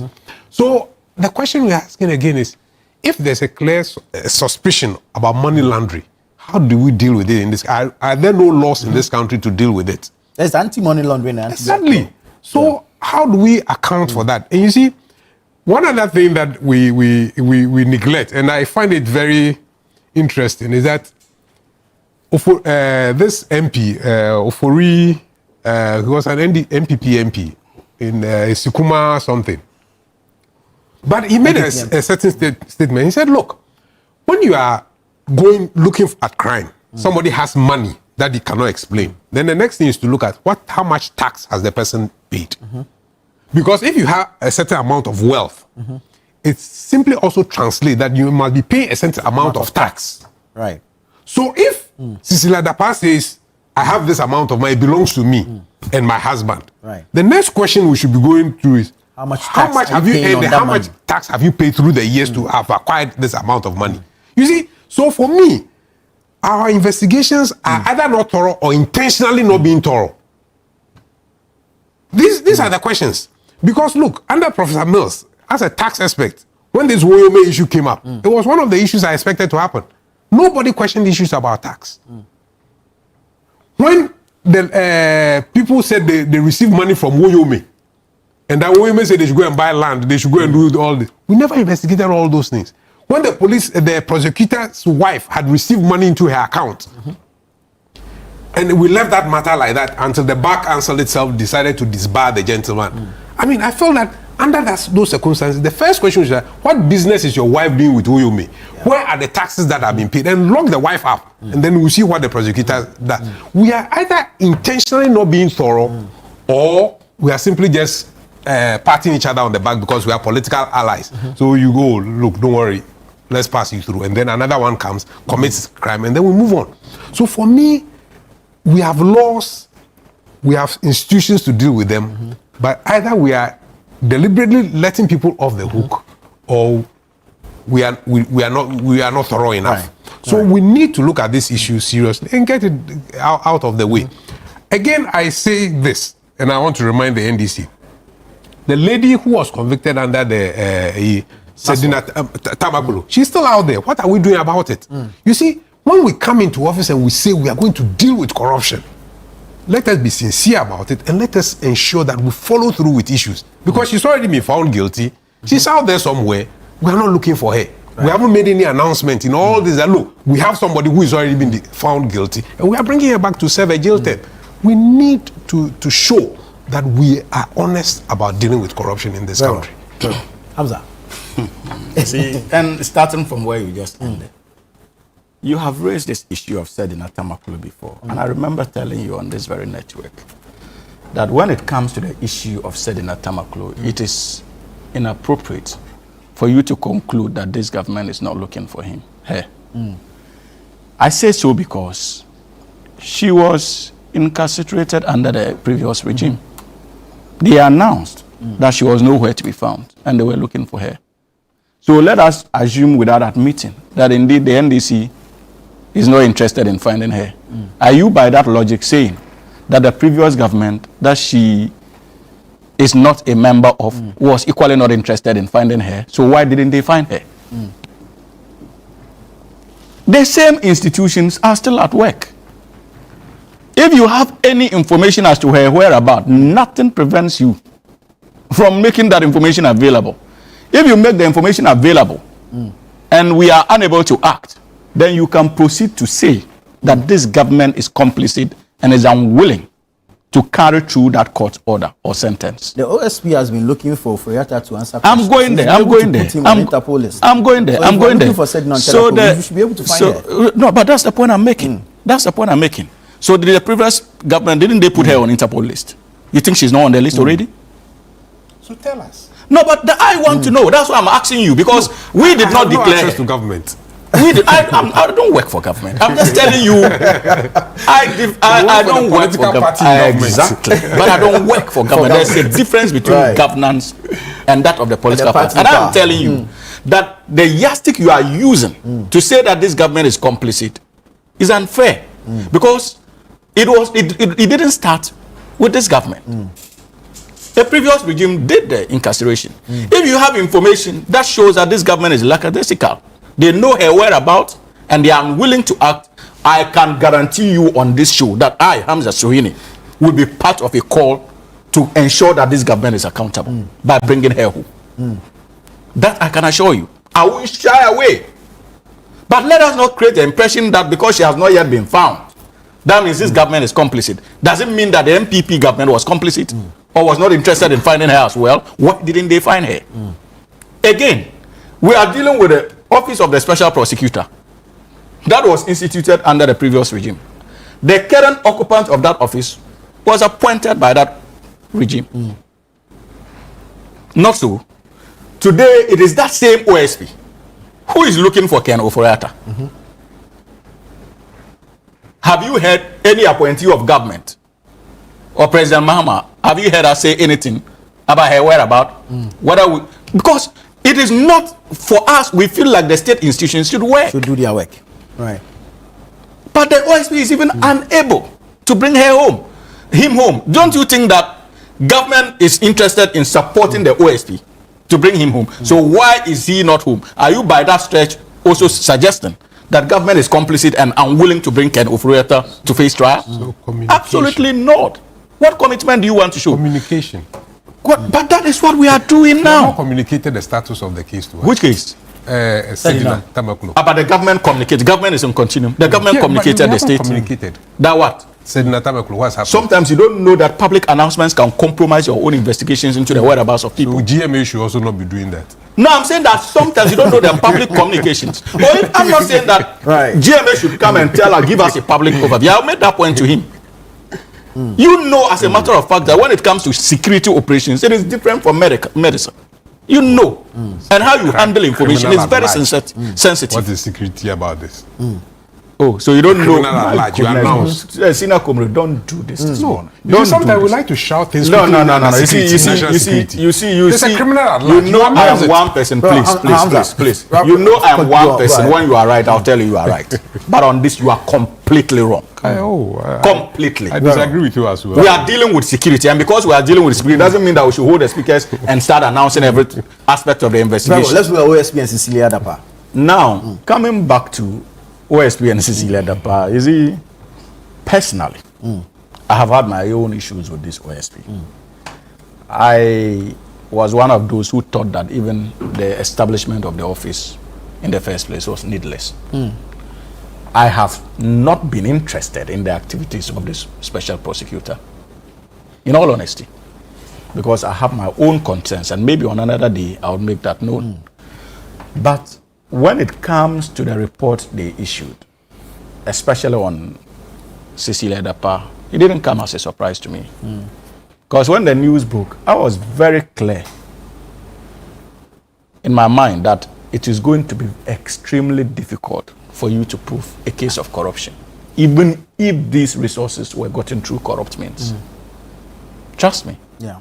And that is what we should be concerned about as a republic, if indeed we are interested in fighting the menace of corruption. Because you see, people go out there, do transactions as government appointees, take their percentages, keep it in cash. They don't take it in through the bank account where you can trace, like what we are dealing with when it comes to the National Signals Bureau, where you can trace the flow of the funds. So even if I'm occupying a public office and I take 20%, 30% cuts from transactions, and I put it in my house, then something happens, state security comes to the house, raid my house, and they have access to the money. How can you convince the court that I got the money through corrupt practices? It's going to be very difficult. I'm a practitioner of the law, I know. How are you going to convince the person, the court, that, oh, he signed this contract and got this amount of money. He signed this contract and got this amount of money. Especially when you are not prosecuting me for willful causation of financial loss to the state. And you are making references to a particular contract that should have been maybe $100 million and I signed it for $150 million. There was no such case. So the money undoubtedly would have been the process of corruption. But you are unable to prove it in any investigation or in any law courts. Especially if she tells you that the money is coming from the husband. Unfortunately, we are in a system that is clearly informal when it comes to our economy. There are so many transactions we have. There are people doing all kinds of legitimate businesses today.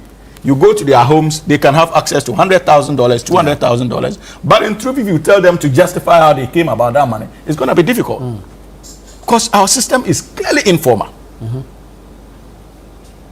If I tell you that I sold newspapers and I made $100,000, how are you going to take me on?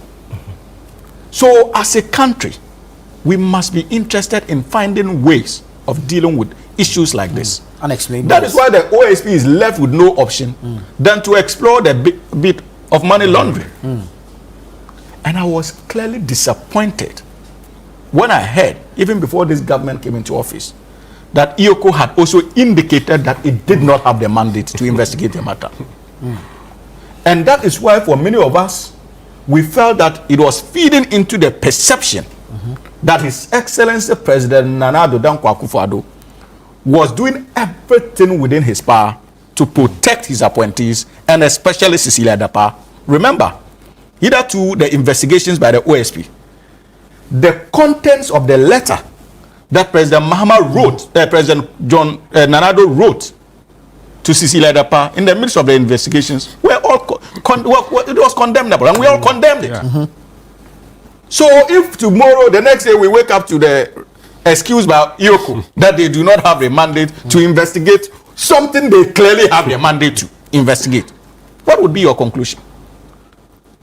What would be your conclusion? So I'm excited that this new leadership of IOCO has requested for the file, and I'm convinced that they will do the needful by carrying out a thorough investigations into the transactions of Madam Cecilia Dapa, and possibly we would bring this case to an end. But Nana, this country must be serious, especially when it comes to our corruption fight. Me, I'm a revolutionary, and so that's why I don't take offense when NDC, the NPP refer to me, my past, as PNDC. I don't take offense because it is the PNDC spirit that informed, when I read about it in school, that informed my decision to join the National Democratic Congress. Probity and accountability. No respecter of persons, especially when it comes to these twin principles. So I expect this new leadership of IOCO to do the needful. And they should not just end there. I would want to see the Attorney General maybe leading a reform, especially when it comes to how we can deal with issues of corruption in our informal economy. Because it is difficult to establish. You will catch somebody with money, millions of Ghana cedis, a public officer. You know he got the money through corrupt means, but you are unable to convince any court in this country. There's no trace. Because there's no trace. You think that they will take it using bank accounts? No. Absolutely not. They know better. They know better, especially considering the very example you gave about the state prosecutor receiving money directly from our bank accounts, right? From William. Clearly, nobody would want to embark on that tangent again. We all do everything within our power to avoid such traces. Right. Let me hear so we must find ways of cracking down when it comes to the issues of corruption. Doc, let me hear from you on this, Madam Cecilia Dapa issue. It's very obvious that the FBI doesn't have the mandate to clear anyone, especially when it's not a primary investigative body in our jurisdiction. If it was a matter of a court procedure that even took place outside, then we would have obviously accepted that tag. But it's very obvious that they didn't find what others suspected was the case, even though that does not necessarily exonerate or clear the matters. It's unfortunate that the person in question has already been crucified. The narratives, the modus operandi of the OSP and the office, I mean, public trial of persons. And we saw a similar thing in the former finance minister's case, where instead of going to courts, we tend to play a lot of media games. As to what the motive is, I do not know. To the extent that his medical records were leaked to the public. We were just discussing people's privacy and medical confidentiality. A letter he wrote to you in confidence was leaked to the public.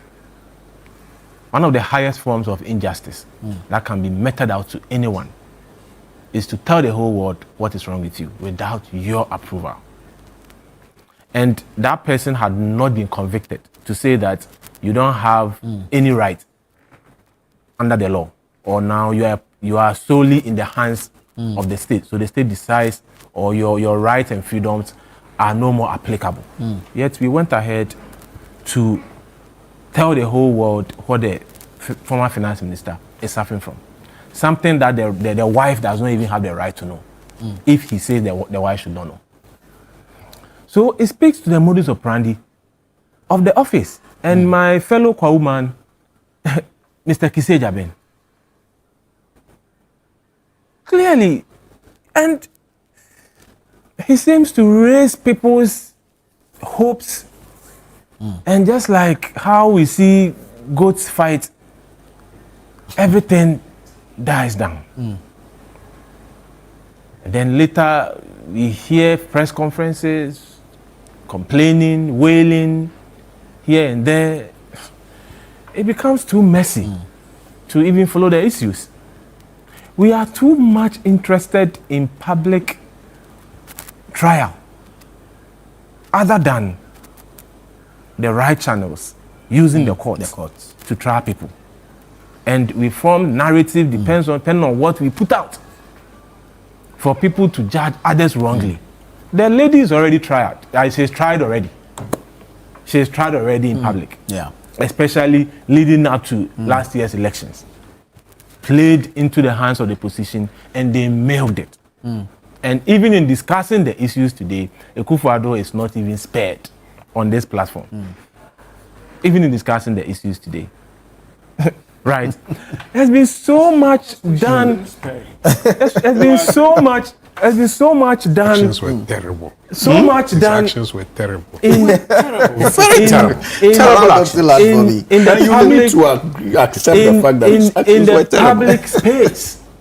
In the public space. And I don't know if that's what informed our current AG to do a press conference before even sending any writ to court. And you know how the public, especially legal persons, even reacted to it. Let's stop the showmanship.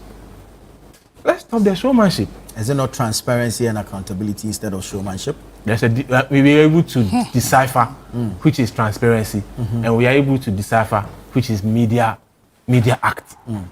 We are all in the space. Right? So in the end, if nothing is found negatively against her, what have we done to her? It's my issue is with my fellow Kwauman's modus operandi at the office. And when it happens like that, you keep coming back to the media space. You keep coming back to the media space. At a point, people would be like, oh, the usual rhetorics. Is he here to complain? Or he's here to say, I couldn't find anything wrong with anyone? He himself could not find anything untoward, right? Is that the case? Yeah. He could not investigate based on his mandate and bring appropriate charges. So then all the brouhaha amounted to what? And what was all the brouhaha for initially? Brouhaha by who? The OSP. Because, I mean, the raid and counter charge couldn't have been established. The raid and counter raid, court says... It was a matter of interest and they had to act on it.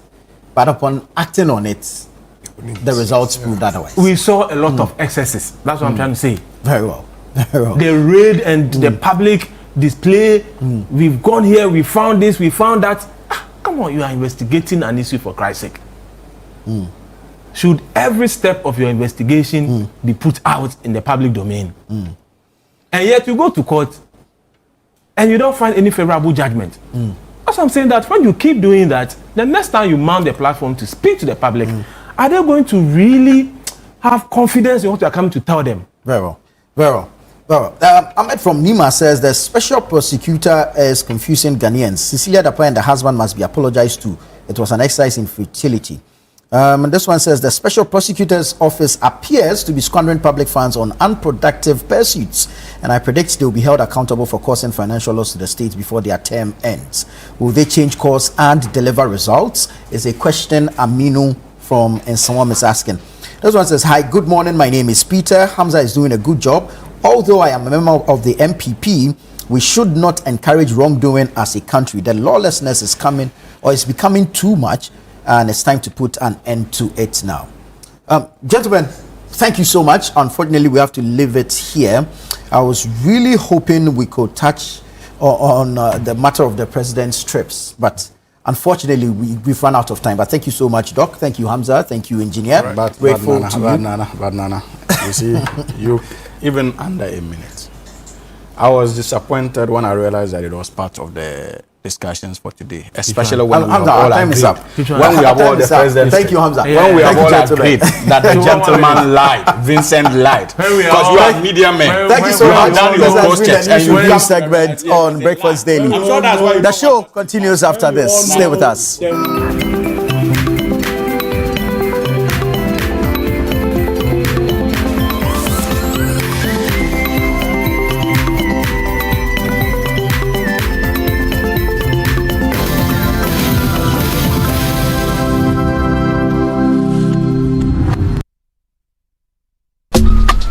Life is a celebration of moments. Big and small.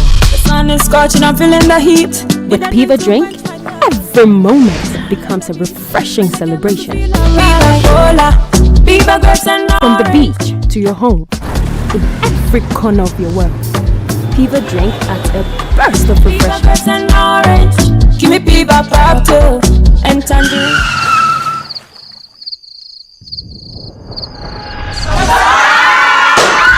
Celebrate every moment with Piva Drink. Refreshment for every occasion. Piva Drink, a taste you will love. Piva. This advert is FDA approved. In Ghana, West Africa, the mornings are somewhat, if not for the perfect companion. What a good day to start. Work is always effective with NASCO home appliances. Classic home appliance for the fisher folks. And Nijepa, I want NASCO feel. NASCO, bring home happiness. This August, get ready for an unforgettable night of worship and celebration as Perez Music presents Glorified, dubbed His Love and Kindness, ministering live Perez Music alongside the legendary Daughters of Glorious Jesus, also ministering Joyful Way Incorporated, Minister Gabi Akwe and Edom Evangelist. Join us on Sunday, the 31st of August, 2025 at 4 p.m. sharp at the Victory Bible Church, Awoshi Dominion Sanctuary for an evening of powerful ministry and praise. It's absolutely free. But if you would like to support this ministry, you can do so by purchasing our special event merchandise or call 0557-116-607. That is 0557-116-607. Let's come together and raise a sound of gratitude for God's love and kindness. It's going to be nothing short of heaven on earth. This event is proudly sponsored by Eddie Spitzer and powered by Rima City of Worship. Media partner CTFM and Channel 1 TV. You've seen nothing yet. This Big Brother Naija Season 10. It's 10 times the drama, 10 times the rivalry, and 10 times the game. This is certified. No zero, no minus. Big Brother Naija Season 10. Showing 24/7 on DSTV and on GoTV. Gold sponsor, Guinness. In a world filled with challenges, we all need guidance, hope, and a lifeline to anchor us. This is Lifeline, and I'm your host, Fred Crunchy Mensa. From social issues, relationship challenges, and family matters, Lifeline is here to inspire, uplift, and guide you on your journey. Where we give you support, where we hold your hand through the valley and through the thick and thins of life. Join Bishop Fred Crunchy Mensa. I welcome you especially to Lifeline. Every Tuesday and Thursday at 10 p.m. right here on Channel 1 TV. Let's walk this path together, strengthen our faith, our families, and our lives. Lifeline, because every soul deserves a guiding light. Tune in to Lifeline on Channel 1 TV and let's grow together.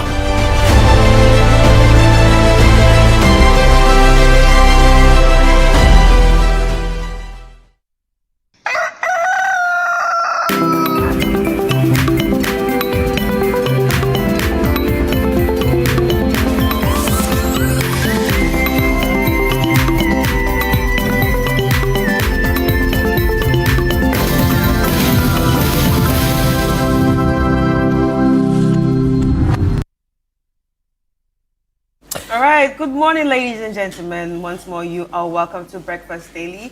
And if you're just joining us, just be reminded that this show actually started at 7 a.m. with Nanatu Boateng. And from now on till 11 a.m., we are going to be taking you through a jolly good ride of information, entertainment, and some education, which you definitely don't want to miss. So stay tuned with us. My name is Chris Carter.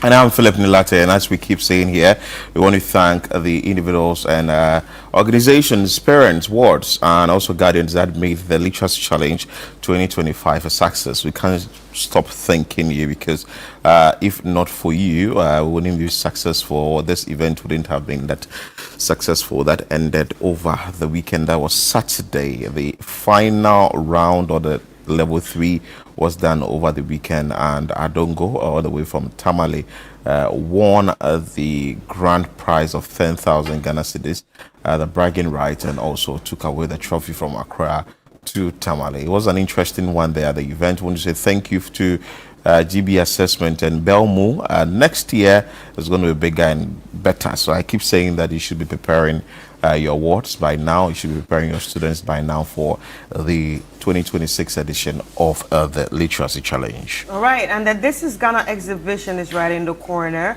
and this is a perfect platform for you to exhibit if you're a local SME, startup, homegrown business, innovations, and indigenous corporate body. And also, if you have any services that you want the world to know about, I keep saying the world because obviously you know that we show beyond Ghana, and people from all over Africa and the world are actually watching us. So this is a perfect place for you to exhibit or to showcase that business, that product, or that service. And it's happening on the 6th to the 7th of September 2025, 10 a.m. each day at the Ifua Sutherland Children's Park. For registration, call the number 0205 973 973 0205 973 973. I want to say a very big thank you to our sponsors: MTN, Side Hustle, EcoBank, Build, Gepa, Ghana Exim Bank, Trillium. Thank you so much for staying tuned with us. And of course, it's happening 6th and 7th of September. September isn't far away from us, just next month. Yesterday, Frema was here to share with us all the details we needed to be part of this event. Make sure that you call now and book your slot, and make sure that you are doing the payment. We've always been saying here that you need the needed information, and for that reason you would have to download the Channel One News app from the Google Play Store. Please do it now and get informed, because every story we upload on our website, that is channel1newsroom.com or channel1news.com, you would definitely get it on your phone if you have the app. So please again, kindly download now and get informed. Chris, let's move straight into the trends. Ralph has been trending for 2 days continuously because of what happened at the Greater Accra Regional Hospital, also known as Ridge Hospital. It was a video that circulated on Sunday. Yesterday, that was Monday, there was an investigation. There was sort of talks on it yesterday to the Health Minister, Kwabena Mintakando, went to the facility, and there was a narration from one of the nurses who was assaulted by, allegedly, as it has to be confirmed by the police, that Ralph has assaulted her. She narrated her ordeal to the minister and also the Ghana Medical Association. Let's bring you that video of what the lady told the various individuals that visited the hospital yesterday. And then we will tell you what is running on social media. He won't sit down. And my intern told him to get a card, a hospital card. Why should he get a hospital card? Because his name must be in the system. Once his name is tied in the system, it should everything should pop up. And my intern said, no, it's not done like that in Ghana. There he was angry because he was told it's not done that. That is not done in Ghana. And he started insulting us. We don't want Ghana to progress. Then he brought out the phone. But initially, I did a pressure dressing for him. In his finger that he said it was bleeding. It had bled. The blood had dried. So I just had to put a gauze on it so that we reassure him. He wasn't happy about it, so he took off the dressing I did for him. Then I approached him and I told him that I've done a dressing for you, so be patient. We have 2 trauma cases and other cases too are there. We want us to leave them.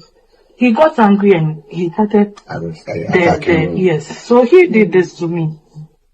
And then when he went out, I don't know where the guys came from. Most of the health workers saw them earlier, so they had flee. I didn't see them. And then they, from my back to my chest, and then they were just...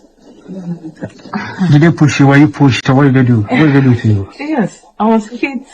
I don't know if it was a fist, a tap. I can't describe the... But what happened to your hands?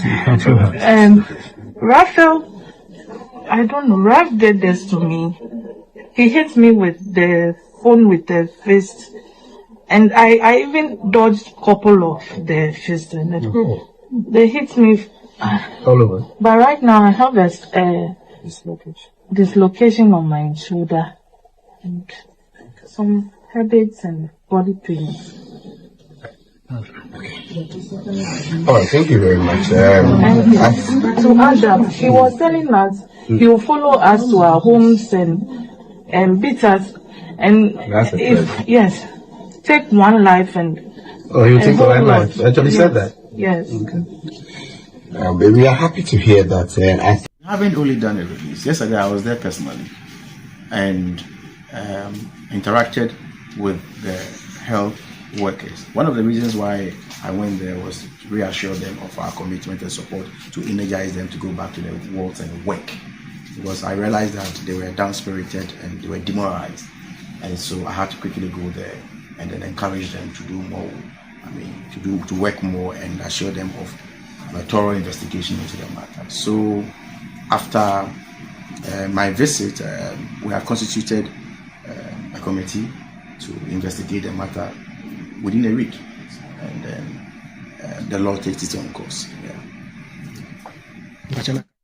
So you saw the narration there, the nurse made, and also the health minister has indicated that, well, he has commissioned a committee to probe the issue. There is another problem. The health minister hacked or exchanged pleasantries with Raf, and that is what has really resparked the whole conversation again. Yes, I don't know if we have that video. We can put it on the screens now of the health minister exchanging pleasantries with, so that is it. That is the video you can see there. That is Raf there, and the health minister, that is the medical director of the facility as well. So the argument is that if you know that this is the individual that has caused the problem, why will you want to entertain him in why so much pleasantries? A manner? But before we came on air, we heard the PRO for the health ministry, Tony Goodman, stating that though the gentleman exchanged pleasantries with the health minister as of that time didn't know that that was Raf. How? So later when he was told that that is Raf, then he instructed that the Adabraka police takes charge and arrest all of them. I think I also heard that the PR was saying that as at now we don't know where Raf is, but I think that some sort of investigation must be waded into this whole issue. Let's protect the lives of nurses, the various facilities we have. We shouldn't entertain such behaviors around health facilities or at public places. But we will leave it to the authorities to really look at what the issue is, and we would be following up keenly with the findings or whatever the probe will say. But we have some comments from social media on this. So this comes from Robert Kwesi. Says that Raf was my JSS mate at Ofendunkwa back then. Very calm too. Surprised this guy is behaving like this lately.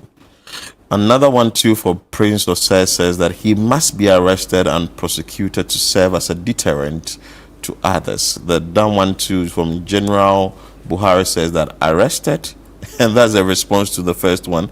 The health minister is rather hugging him in the presence of the nurses.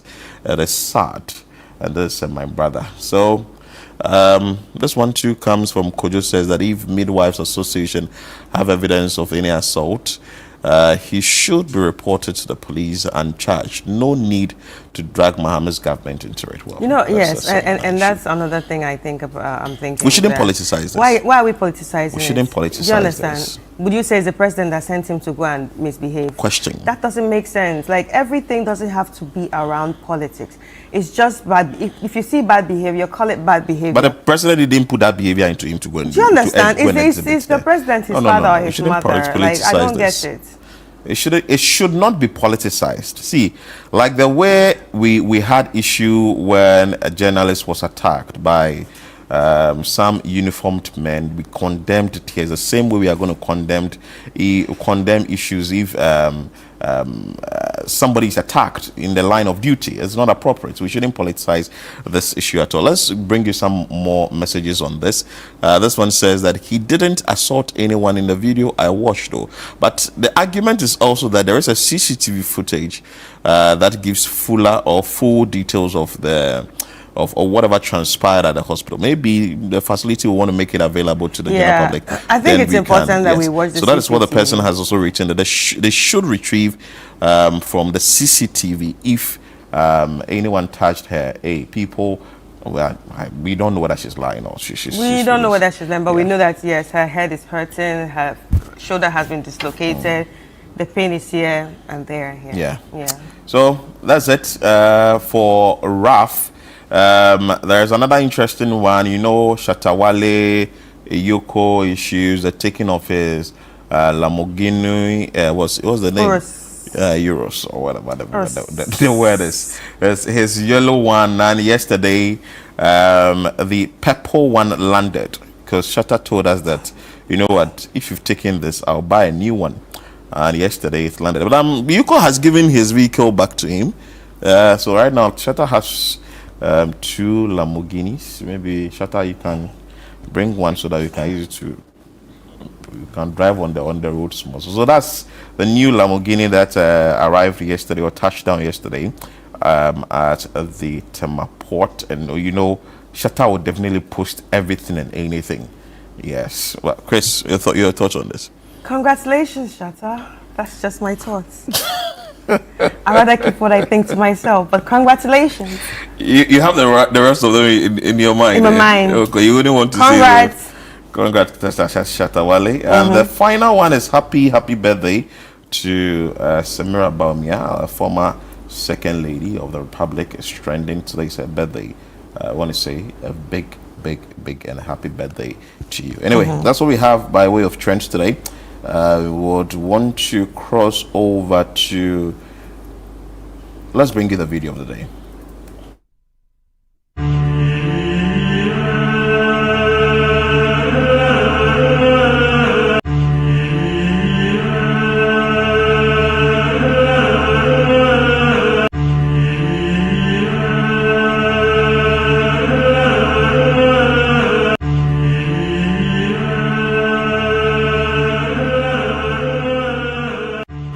That's me on a very well-rested morning that I have to come to work. When the alarm doesn't ring, I just wake up like, oh my God, has it happened? And you'll be wondering, has a rapture happened? Because going to work feels like rapture. Yeah, so you set alarm to like 5 a.m. and by 3 a.m. you are waking and like, the alarm is still especially during longer nights, I just wake up. Yeah. Like, I go outside to hear the cock crow. But I love it when I set alarm around 3:34 a.m. thereabout. When I wake up around maybe at dawn around 1 to 2, and I noticed that I still have like 2 more eyes and 1 more eye on bed. Oh, it's a good feeling. Oh, that's what happened to me today. It's Actually woke up at 4 o'clock to use the loo, and then I came back. It's like 4 o'clock, and I just have 1 hour more. Yeah, I was so happy. It's a good feeling. It's so good. Anyway, so that's the video of the day for you. We hope you enjoyed it. Anyway, it's time for us to start off the day with some music. Ladies and gentlemen, Kelali, an Afrobeat and Afrofusion artist. Enjoy.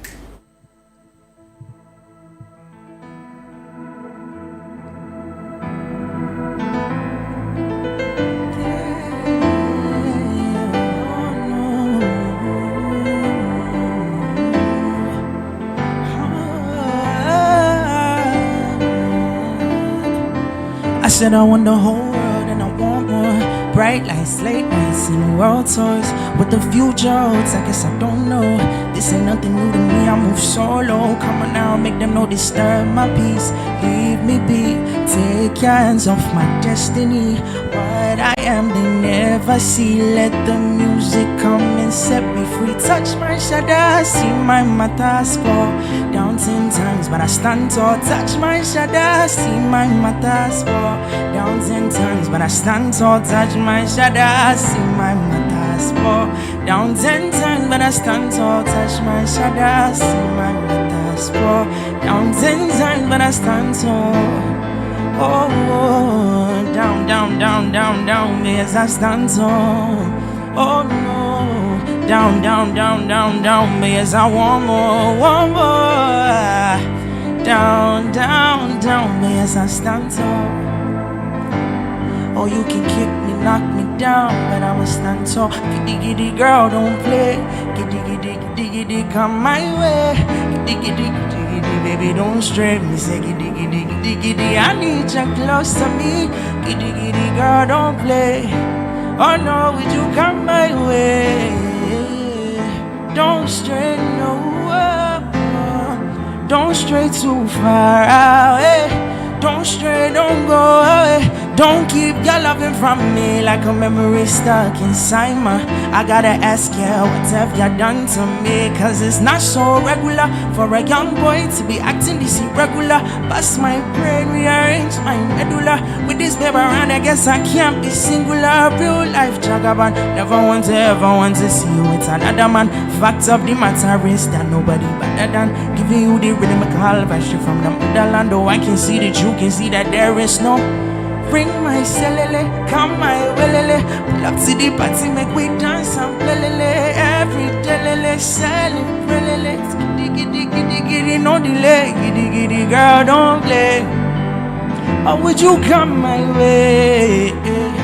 No, don't stray. Whoa, whoa, whoa. So me never want see tensions rising. They call me lover boy. Say I never see me fighting. Keep the bad vibes far away. It's compromising. Me no be smoke the ganja, but me too can say the irate. My music is too high grade. I'm taking the industry like a pirate. Put my heart in every song that makes it priceless. 30 on the dash going fast. Me got a mileage. And if you don't know, it goes like this. I say hello, giddy giddy with the vibes, we just like some jello. By the end of this, I think I might live with the peso. You got what I did if you know there, no fidel. Me say giddy giddy, let's go, giddy giddy. Girl, don't play. Oh no, would you come my way? Whoa, whoa, whoa, whoa. Don't just stray, no. Yeah, you got me like do do do do.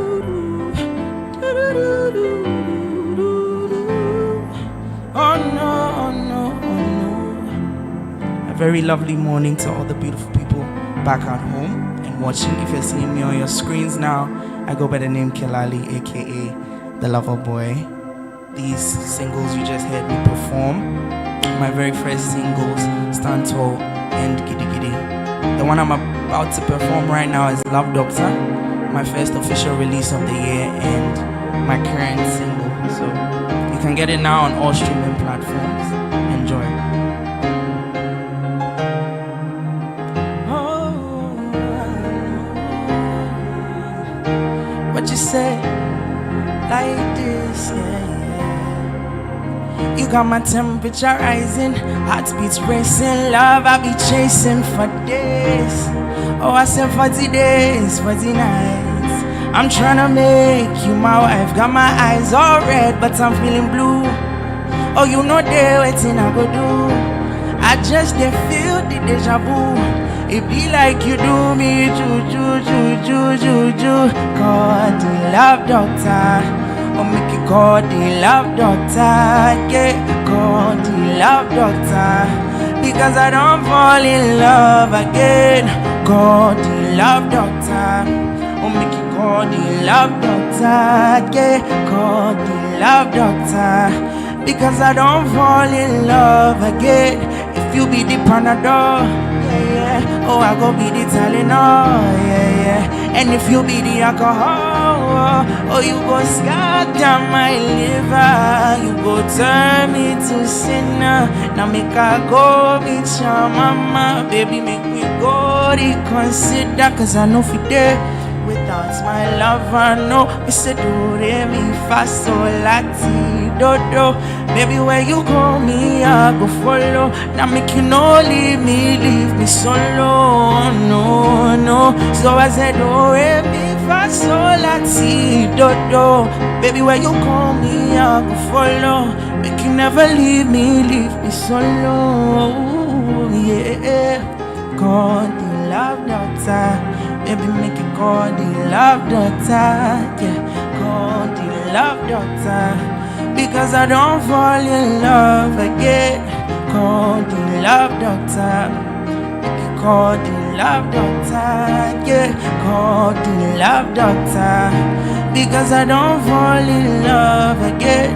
Cause I don't follow, cause I don't follow, you never know, say I follow, I don't follow, cause I don't fall in love again. Oh no, no, no. Kilali. Charlie, everything nice. Yes, please. And Kilali, what's the meaning of Kilali? So it means an ordinary individual who can do extraordinary things. In what language? My mom actually came up with the name, put it together and then. Oh, okay. Yeah. Oh, so your mom gave you the name? Yeah, she did. We actually, initially, it wasn't part of my names, but along the line. What's your name? Godson. Right now it's Godson Selassie K. Kwame. The K is for the Kelali. So initially that K wasn't in there. And as time went on, we decided to come up with the name and I started using it. So if you ask for Kelali, it's usually me. Every time it's me that is going to be pointed out. Okay. Yeah. So the Kilali came in at a point and you thought that it could be your brand name, right? Yes. Oh, okay. Yes. But how has it been like doing this music? Because you are good. I won't say that you are bad. You are good. Thank you so much.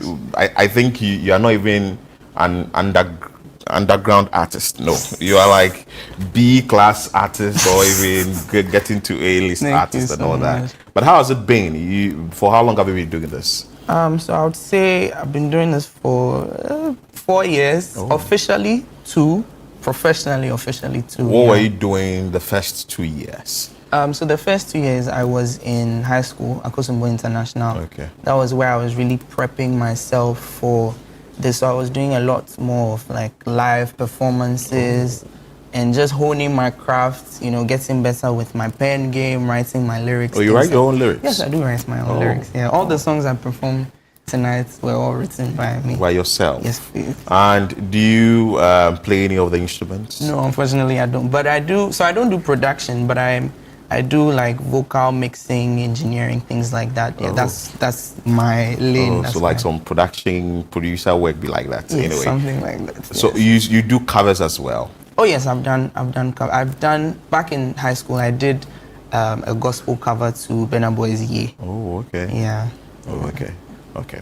So someone should engage you, say, I want to engage Kilali for my wedding, or I want to engage Kilali for my event. You're good to go. Oh, definitely. Definitely. I understand Mano is your producer. The first 2 songs I did were actually recorded, mixed and mastered by him. Whoa. Yeah, we met back, the producer that made one of the songs for me, or produced one of the songs for me, actually linked me to him.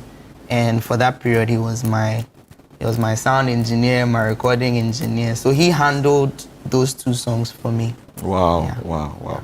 Okay, so now what is the way forward for Kilali? Say in the next year, in the next 2 years, what is Kilali looking out for in the music industry? So I'm currently signed to a record label, Cracks Global. Oh. Yes. So this is actually my first single through them and with them. We plan to release a ton more singles after this.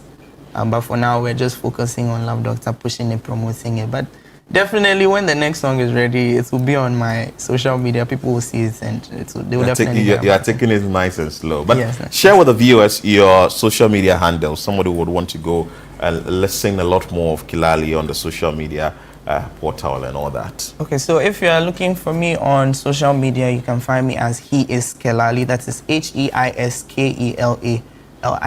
And if you're looking for me on all your digital streaming platforms, I am KELALIE Kelali. Big ups, Kilali. Thank you so much. Continue doing the good work. So that's Kilali for you there, doing it like nobody's business. I'm sure that you enjoyed him. Go onto his social media platforms and enjoy all the music and engage him as well. He has something that we really need to tap into as a country.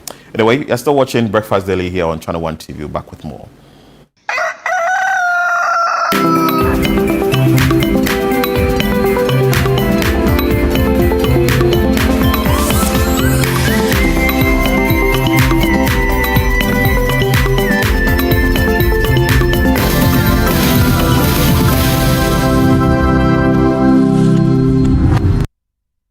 For a one-stop shopping destination for all things made in Ghana? Eager to experience a remarkable fair that showcases the richness, creativity, and innovation behind Ghanaian products and services? Then get ready for the This is Ghana Exhibition 2025. The This is Ghana Exhibition highlights the brilliance of Ghanaian entrepreneurs, artisans, and businesses who continue to shape the narrative of homegrown excellence. This is Ghana's biggest trade fair and exhibition, bringing together SMEs, startups, research and manufacturing sectors, indigenous corporate bodies, and local creatives in one exciting space. The This is Ghana Exhibition 2025. Come explore, engage, and be inspired by the businesses and brands that are redefining Made in Ghana across every sector. The dates: Saturday the 6th and Sunday the 7th of September 2025. Time is 10 a.m. through till 5 p.m. each day. The venue is the Afo Sutherland Children's Park. For inquiries or participation details, call us on 0205-973-973. The This is Ghana Exhibition 2025 is powered by Channel 1 TV and 97.3 City FM and is proudly sponsored by MTN, EcoBank, Side Hustle by EK Brand Consult, Build Financial Technologies, 20M Industrial Company Limited, Ghana Enterprises Agency, Ghana Export Promotion Authority, and Ghana Exim Bank.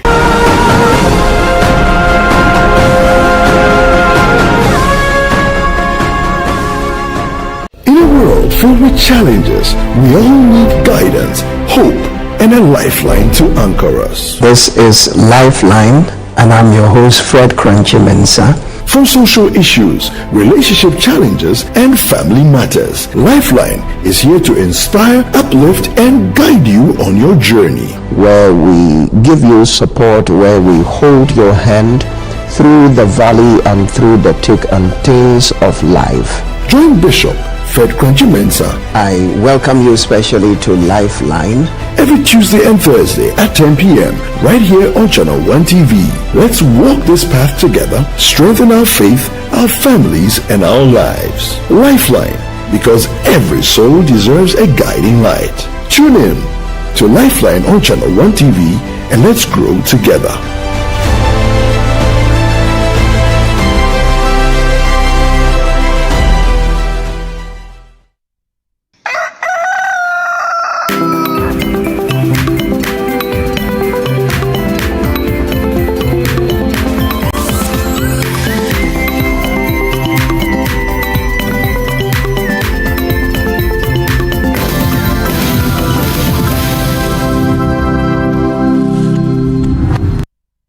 All right, welcome back. So we're right now heading into our communities. Today we're looking at Kpando SHS at the Volta region, where the SHS or school is actually lacking enough facilities to accommodate the student. Therefore, the students are appealing for urgent support to expand facilities. So right now we are going to watch a report by our Volta regional correspondent Desmond Selassie Agor, who has put this together, and after watching it we'll be talking to some people to know exactly what to do and how to move forward from this.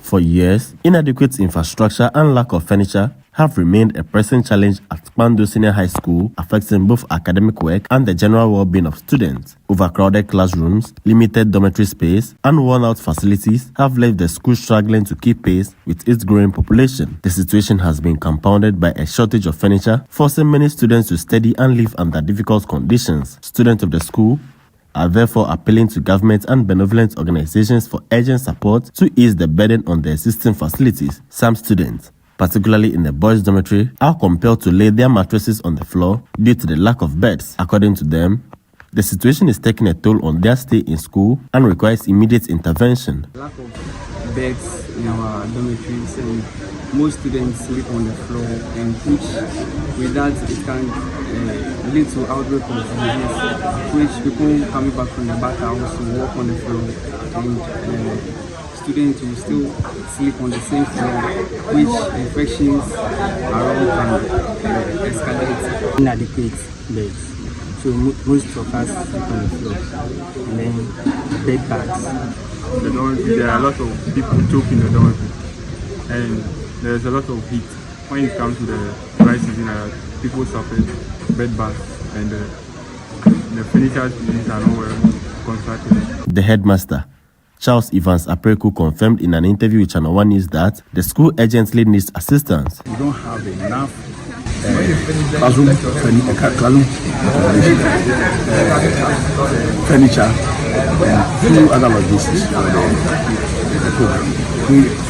For us to stop that, we needed 18 classroom blocks, and then 12 units for girls dormitory and 12 units for boys dormitory. If we do that, we will be able to secure that we will be able to do away with the tracking system. Because after the dining hall, we can continue with the shift that we are running. Then other academic logistics is like furniture. We want to appeal to our old students, government, to support us. Because if you have this number, it means that virtually on a yearly basis you should be adding up this piece of furniture. To partly address the problem, the Justin Senvi Memorial Foundation, in collaboration with the PASEC 1999 year group, has donated 100 mono decks to the school as part of the foundation's launch. 2 female students have also been awarded scholarships. Julia Senvi, representing the foundation, and William Gonye of the 1999 year group explained that the gesture is to support the school in its time of need. And we hope to build a relationship with the school and do a lot to actually uphold the values that she held true. The foundation is giving 100 pieces of mono decks to PASEC, her alma mater, and that resonates with our values as 99. So we believe this will go a long way to bridge the infrastructure gap that PASEC is currently facing. Students and staff have expressed gratitude for the donation, noting that while it provides relief, much more support is needed to resolve the wider challenges confronting the school. This modex will go a long way to help Kpando Senior High School because of the number of students that are coming each and every year. So the provision of this deck will give us comfort, and this will really help the school. So I want to just say thank you. Provision of this decks, or we getting these decks, is going to provide a very serene and conducive environment for teaching and learning. So we are most thankful. So there you have it from Kpando SHS, where the students are grappling with insufficient facilities to help them progress. Anyway, we have Desmond Selassie Agor on the line, who's our Volta regional correspondent. We're going to be talking to him, and he can expatiate more on what we just watched. Hi, Desmond. Hello, Desmond. Hey, good morning. Good morning. How are you? Desmond.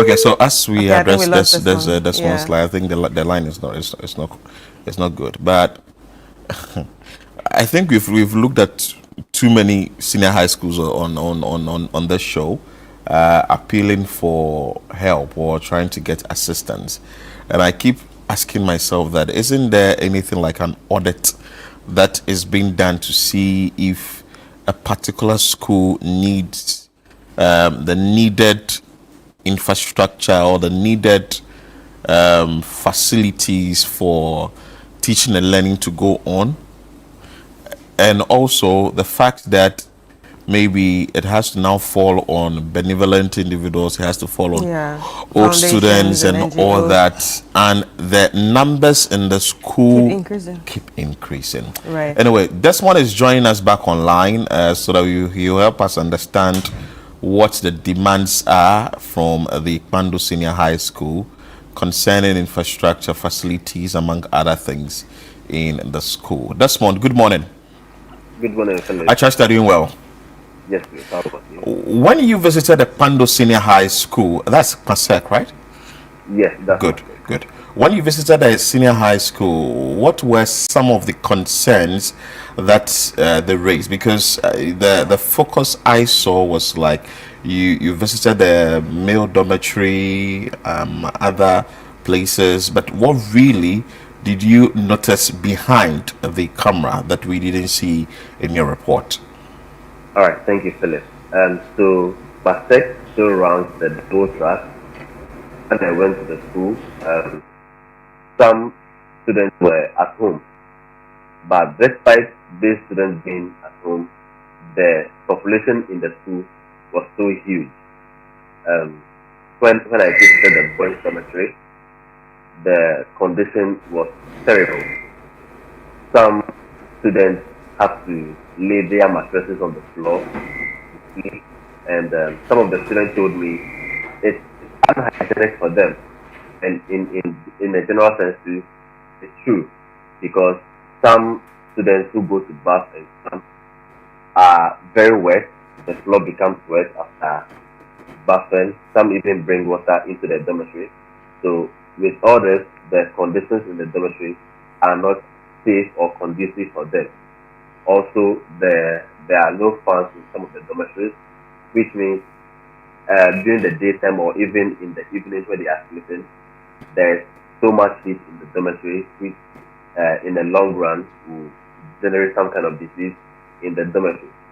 In the classroom too, there are not much furniture in these classrooms. The headmaster was telling me in a class, it's about 60 students in a class. So you can just imagine the conditions in the class. Some are overcrowded with limited spacing and also with limited furniture. So he was telling me they needed more facilities, more classroom blocks, more furniture to augment the existing ones, and also to make learning conditions suitable for these students. Although the population is still increasing daily, he says academic performances are also increasing despite the numbers growing. But he said academic activities are improving day after day. So these challenges are just some hindrances or obstacles in their way, which he feels if are being dealt with, conditions or performances in the school will even be more than we are seeing now. But did they tell you the population of the school now? I am not too sure on that, but I know it's about 2,000 plus. For both tracks, the green and gold track, it's more than 2,000. But Right. when we're on the campus, it's about 1,005 or so when I visited.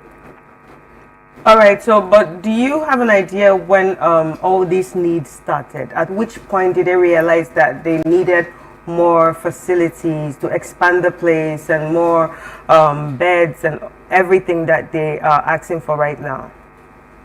Okay. So I schooled in Pando. I schooled at Bishop Headmaster. and we used to have our interschools at Pasek and Pasek. Back then, the population was not so much, and most of these dormitories and classrooms were okay for the students back then. But I will not say because of the double track, but it seems with the increasing population as a result of the double track, these same classrooms are still being used for these new students. So you can see the number of students who come during the double track and those before the double track. So it's likely that the double track has seen much students coming to the school, leading to the numbers increasing and also facilities not being added, making the existing ones to be burdened within the short period of time. All right. So does this affect the tutors, the teachers? Does this affect them in any way?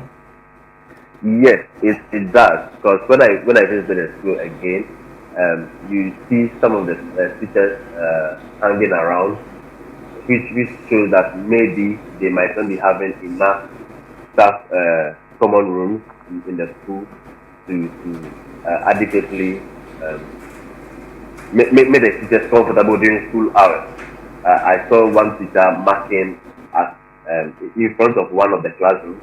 I can't really tell whether that's his office or not, but if that's the case, then there will be the need for teachers also to have more facilities in the school to be able to really teach the students.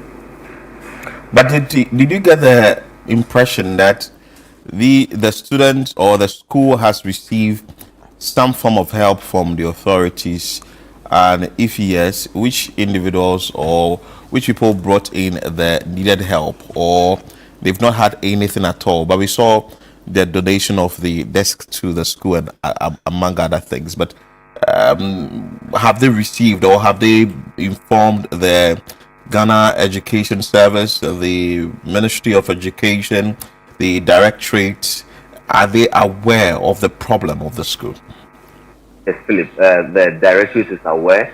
2 years ago, PASEC celebrated its anniversary, and the likes of First Guy, who is an old student, donated some materials to the school. There were other old students who also donated furniture. I can say that PASEC 99 donated some 250 furniture to the school 2 years ago. Also, after that, some individuals also donated some to them.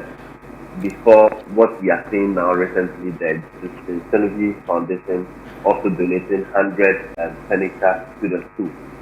Although they say they will be doing more annually, we are yet to see much from other stakeholders. But the school is still calling on authorities, especially the government and all students, to also come to their aid and improve conditions in the school.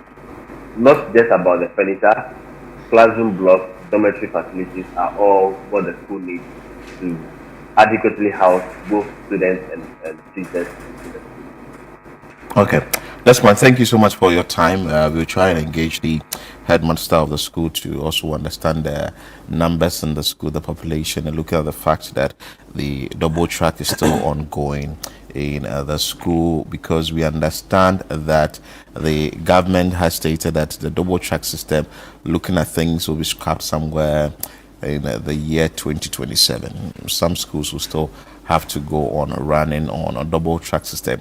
That is what has increased or brought some sort of burden on the senior high schools. We were here when we had I think a conversation on education, and I think someone we spoke to made mention of the fact that the free senior high school really was the gate, that the floodgate was opened to really get a lot more people into the senior high schools. You didn't want to deprive somebody who has completed the BEC or has gone through the basic school through to JHS and you'd want to deny the person going to the senior high school. But then the needed infrastructure and all the things that are needed must be put in place before you tend to admit these students. But the headmaster for the Pando Senior High School, Charles Evans Apreku, is online, willing to speak to us on the issue in the school. Hello, sir. Good morning. Good morning. I trust you are doing well. I agree. Okay, we thank God. We want to find out from you, first of all, can you share with us the numbers, the population of the school? Yes. Yeah, Pando Senior High School currently is having student number of 3,600. 3,600? Yes. And out of the 3,600, how many are boarders and how many are day students?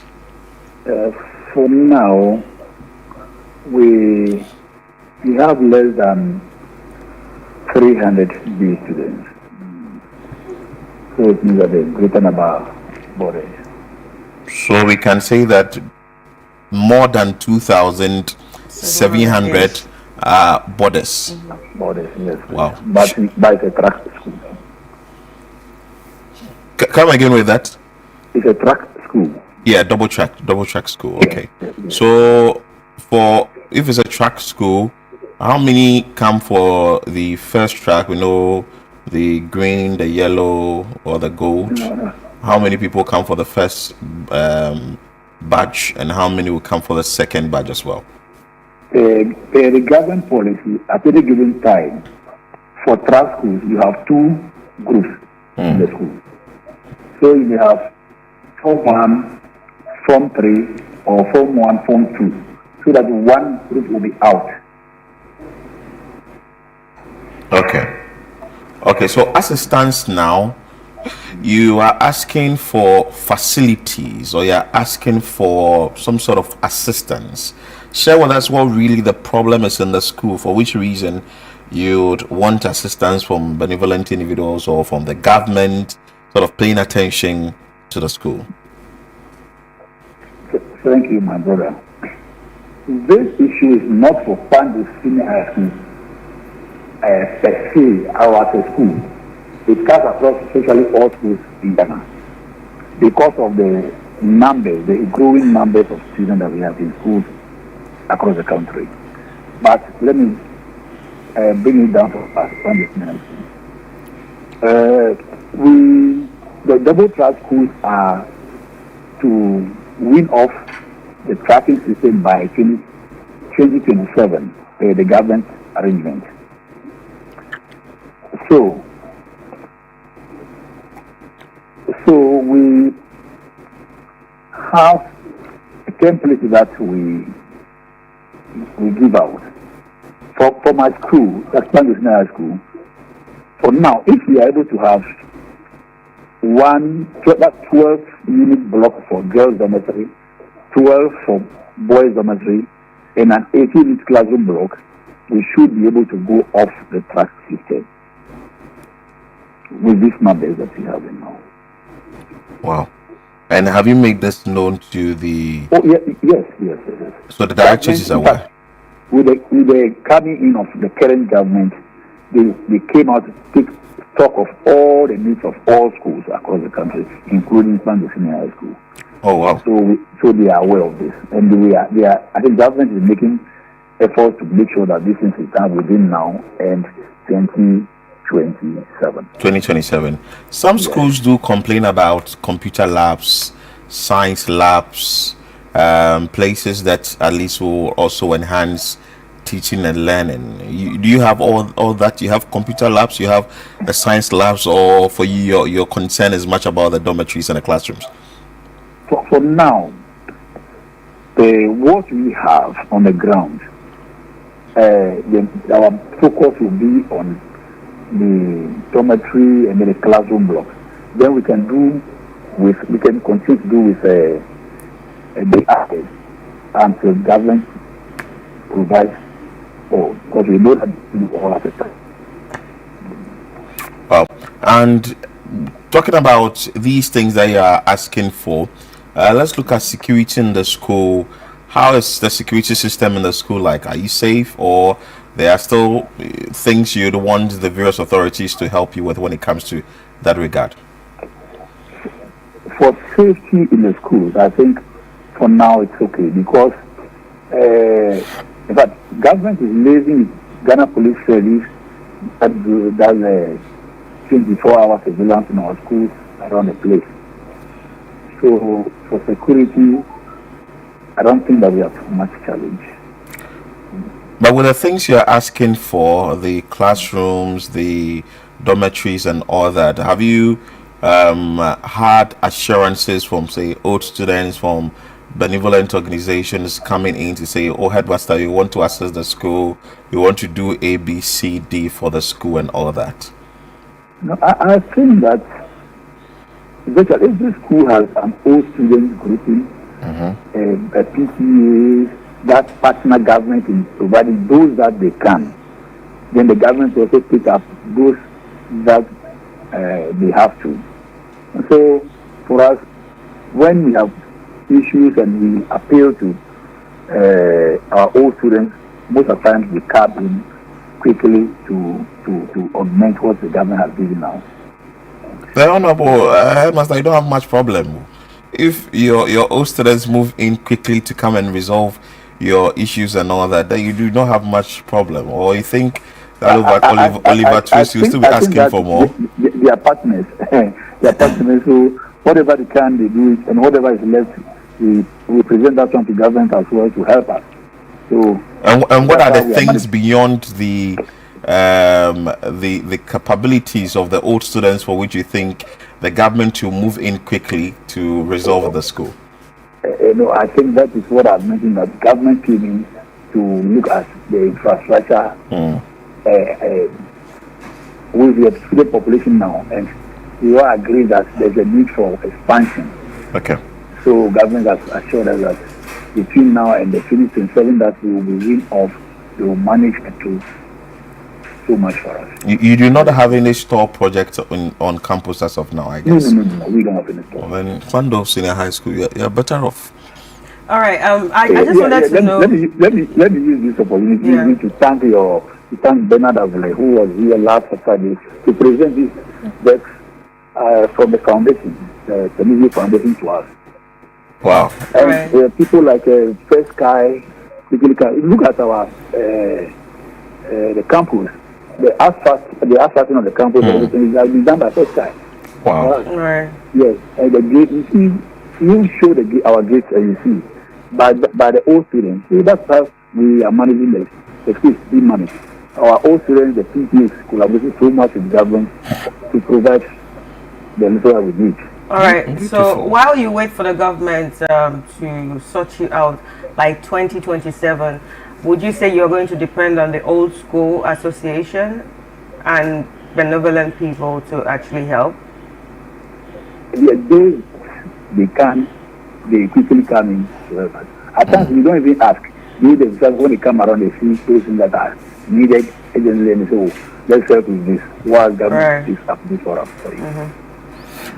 Headmaster, thank you so much for your time. I think you have problem, but not that much like the school I know in the centuries. Anyway, thank you so much, and at least we're falling on the old students to do the needful, and that is Charles Apreku there for he's the headmaster for the Kwando Senior High in the Volta region, and he has stated that, well, waiting on the government, but the old students have really done well. I can say congratulations and good one from the old students for doing the needful. At least they've been able to put things up there and trying to get things to work. But Chris, before we go, the Minister for Education, Harold Idusu, announced that the government is working towards phasing out the double track system in senior high schools by 2027. Speaking at a meeting with members of the Conference of Heads of Assisted Secondary Schools, CHAS, in Sunyani, Mr. Idusu said that a move is part of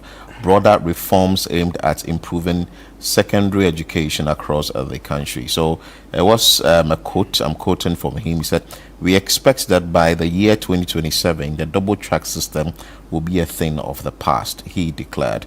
The double track system was introduced in 2018 as a temporary measure to accommodate the surge in student enrollment under the free senior high school policy.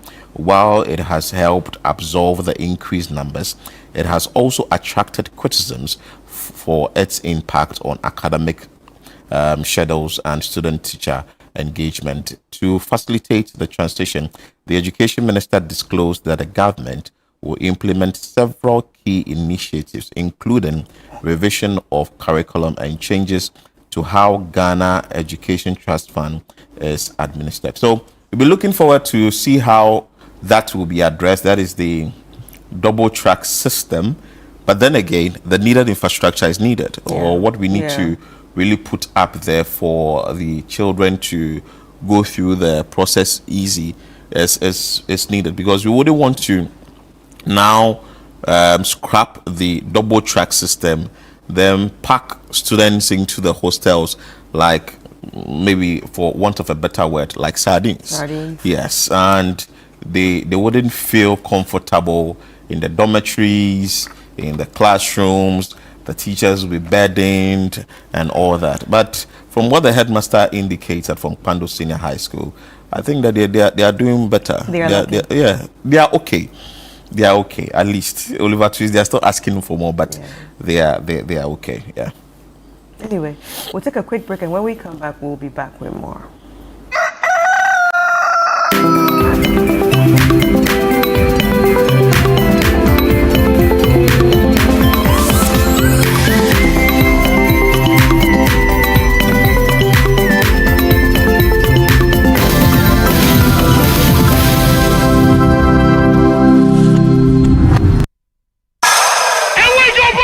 Let's get into the world of sports like never before. You know how we do it on Fridays. Join us every Friday at 7 p.m. on 97.3 City FM for Sports Panorama, your ultimate destination for all things sports. One of the biggest scandals in this country's history. You can't spend 250 million USD and come out with that.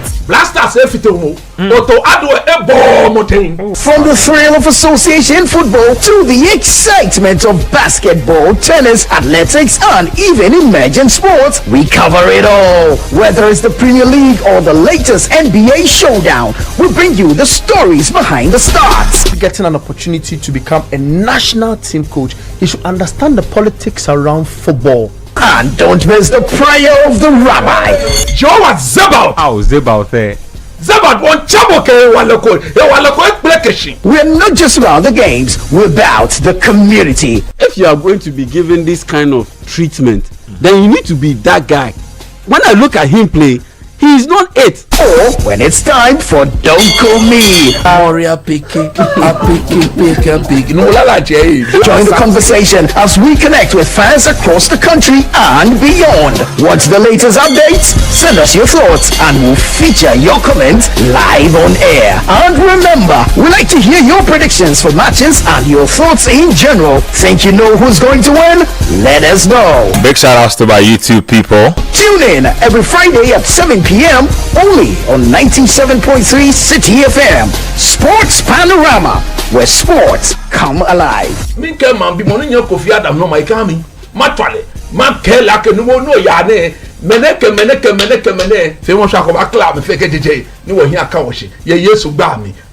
Sports Panorama, your weekly sports fix. Don't miss out on the action. Sports Panorama, catch the excitement every Friday.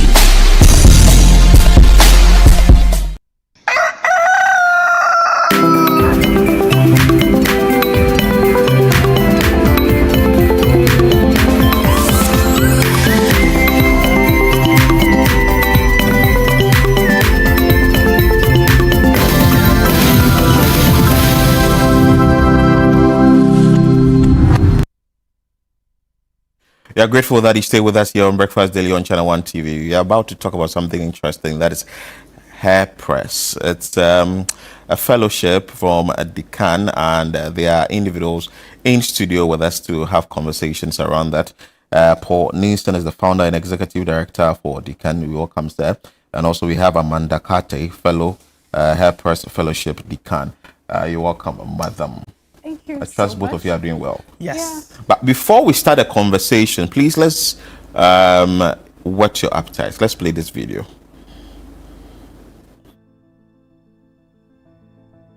What does a woman in media leadership look like to you?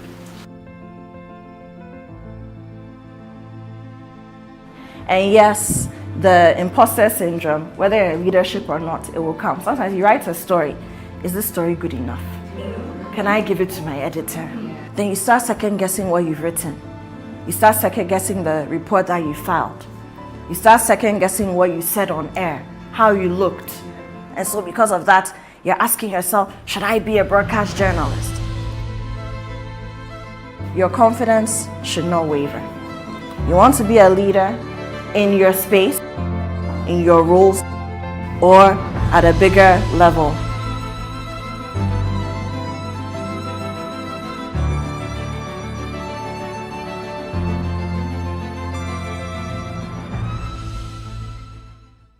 So I'm sure now you have fair idea of what Hairpress is about. It's not Hairpress, so this has to talk about a different thing in the media space. But the founder for and the director, executive director for Decan is here. That's Paul Ninston. Share with us details of Hairpress. What is it about? So for the last 2 years, Decan has been in supporting journalists, building ecosystems for journalism in Ghana. And most of the times when we open an application to support journalists and media personnel, women are always 1% or 2% in the application. So we started researching into what is the problem in terms of female participation in journalism. And so that's where we've realized that there's a deeper problem, women participation. And so that this is a solution to that. And Hairpress is an ecosystem in a program we've designed. There's a fellowship. And then now there's an annual gathering of all women journalists. The fellowship is 20 people, wonderful people coming together for 3 months. Having faculties of female, international and local, giving them a stipend so that there's no barrier of their participation. So the room, imagine a Monday morning, a room full of female journalists supporting each other, building community, training them, building the leadership skills for them to rise, because most of the times, if you look at the newsroom, the behind the scenes, the front facing, most of them are men. That is our contribution to supporting more female journalists in Ghana and media personnel as well. Interesting. But Amanda is a fellow.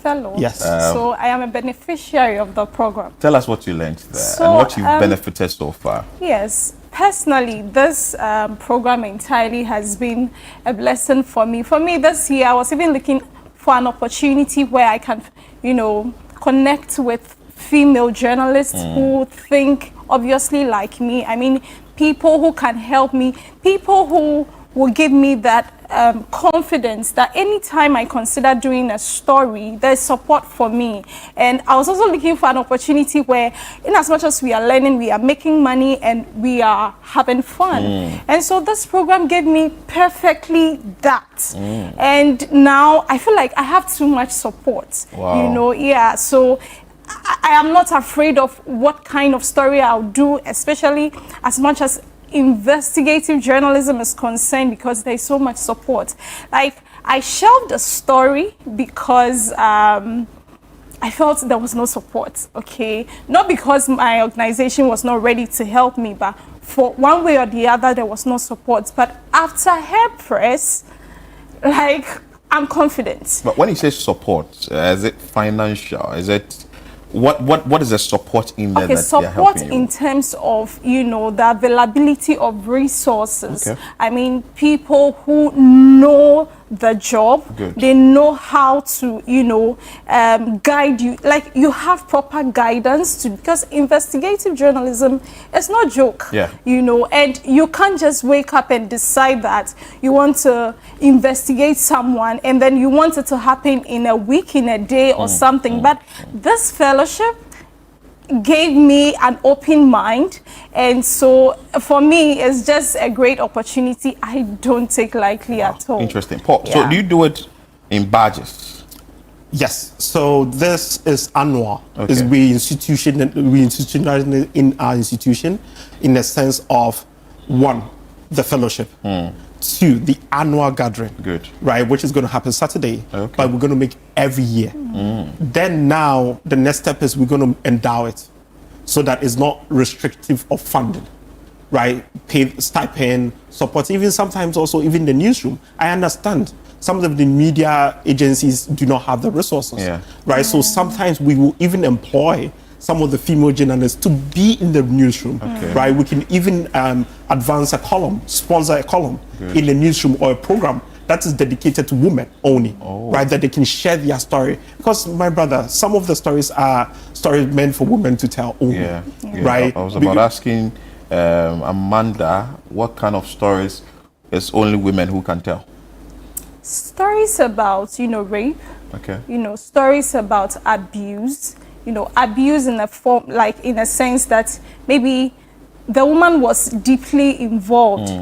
Sometimes I will not open up to a male because maybe he won't understand me. I saw a video of an investigative piece on TV3, and I felt that the people they were using for were not opening up. It was about a child who was abused by her teacher. And looking at the kind of information that we should get as even listeners, we didn't get it because I felt maybe this girl was not confident in the male, who was interrogating her. And so for me, females will not always open up depending on the intensity of the story. Beautiful. Paul, there are a number of stories to be told, but maybe the general public would now have to get in touch with Hair Press and say, oh, hey, we have this story would want to share with your female journalists to really go into it. Is there any chance like that? And if so, how do people get engaged with Hair Press? They can to push their story to you so that you can get into it, and how do you go about doing the publication of such stories? So now this program is the first phase, right? The second phase is now I'm really concerned the number of these female journalists who will leave and find other opportunity or start their own opportunity. I'm very happy that your co-host is part of the fellowship, Katia as well. Chris Carter as well, because for me, it's much to do with what can they do? Yeah. Right. Our education system at Decan is different. We're not training the person to always do the things, but also expose them to.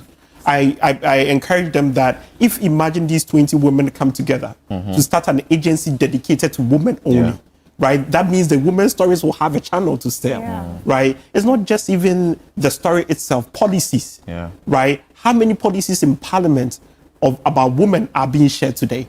How many stories about women in decision makings are being done? Even the women behind the scenes, the cameramen, the photographers, right? You go to a function and you see one female photographer, right? So for me, these are from the other side is, reaching out to them is easy. On our website, we've put everybody over there where people can directly reach them. And then also to the news agencies, right? Where it's we are encouraging some of the news agencies to amplify, to advocate for the women. Some of the women are the least paid. Wow. After that, when they have a baby, juggling through being a mother and being a journalist, right? It's very difficult. These are conversations that I'm encouraging the workforces in various news agencies, newsroom, to have these deep conversations among them. We are actually currently working on also having a union for the female journalists and media personnel that they can advocate and lobby for themselves, right? Which is not just the kind of project, but it's a project we are incubating, but working with them to be able to. And there's so many people who have gone through some of these things that on Saturday we would love to, for people to share their stories, Beautiful. I was about asking you the summit that you're having this Saturday. Tell us details about the summit. So the summit is a simple thing. It's a gathering of women in media. In media, yeah. That's all. And then we have panel discussion and then speeches. We're happy to be funded by the Australian High Commissioner. And so this is what is going to be. It's just a simple thing of gathering women only in the room to discuss some of the present issues of gender. And then next year, we're going to continue again. And it's happening this Saturday where? Yeah, the Mixed Design Hub. Yeah, and it's happening at 10 a.m. By 1 p.m. we should be out of the place. Yeah, so I'm really calling on all my female journalists not to, hesitate to be a part of this, because there's so much to learn. Because, I mean, if you check the flyer, we have, phenomenal journalists who are coming on board to, empower us as female journalists and young ones at that. And so for me, I'm super excited. I can't wait to have you. For all my friends that I have invited, I can't wait to have you all on board. Yeah. Final words from you, Paul. It looks like you've just whet our appetite to be part of the next edition. What will you tell people who are now eager to be part of the Hair Press, the next badge? And how do they apply to be part of this? So the premises, Decan means take the lead, right? We are problem solvers to solve problems in the education and cultural sector in Ghana. Journalism is part of our arm. And so for us, it's much more encouraging everybody to be part of such a movement or such a problem solving where we support women, support female journalists or female in media. So for me, that is what my message to everybody, that I have a sister, right? I have friends who are female. So if we're able to support these people to tell the stories and the truth that we need in the media, that will be much rewarding for all of us. The next batch will be announced next year in March, and it's going to be 3 months or more. And for them, of course, we have a lot of things that will be, we will advance. They've given us feedback on things. We've measured the outcomes and the impact, and we're going to tweak it to make it much more beneficial to the women. I'm just interested in this. Does it come with any payment, or how is the process like to be part of the fellowship? That was my favorite. All right, so yeah, like I said from the beginning, I was praying for an opportunity that, as good as it is paying as well, and Decan did just that. So it is coming with some But do you money. pay to join?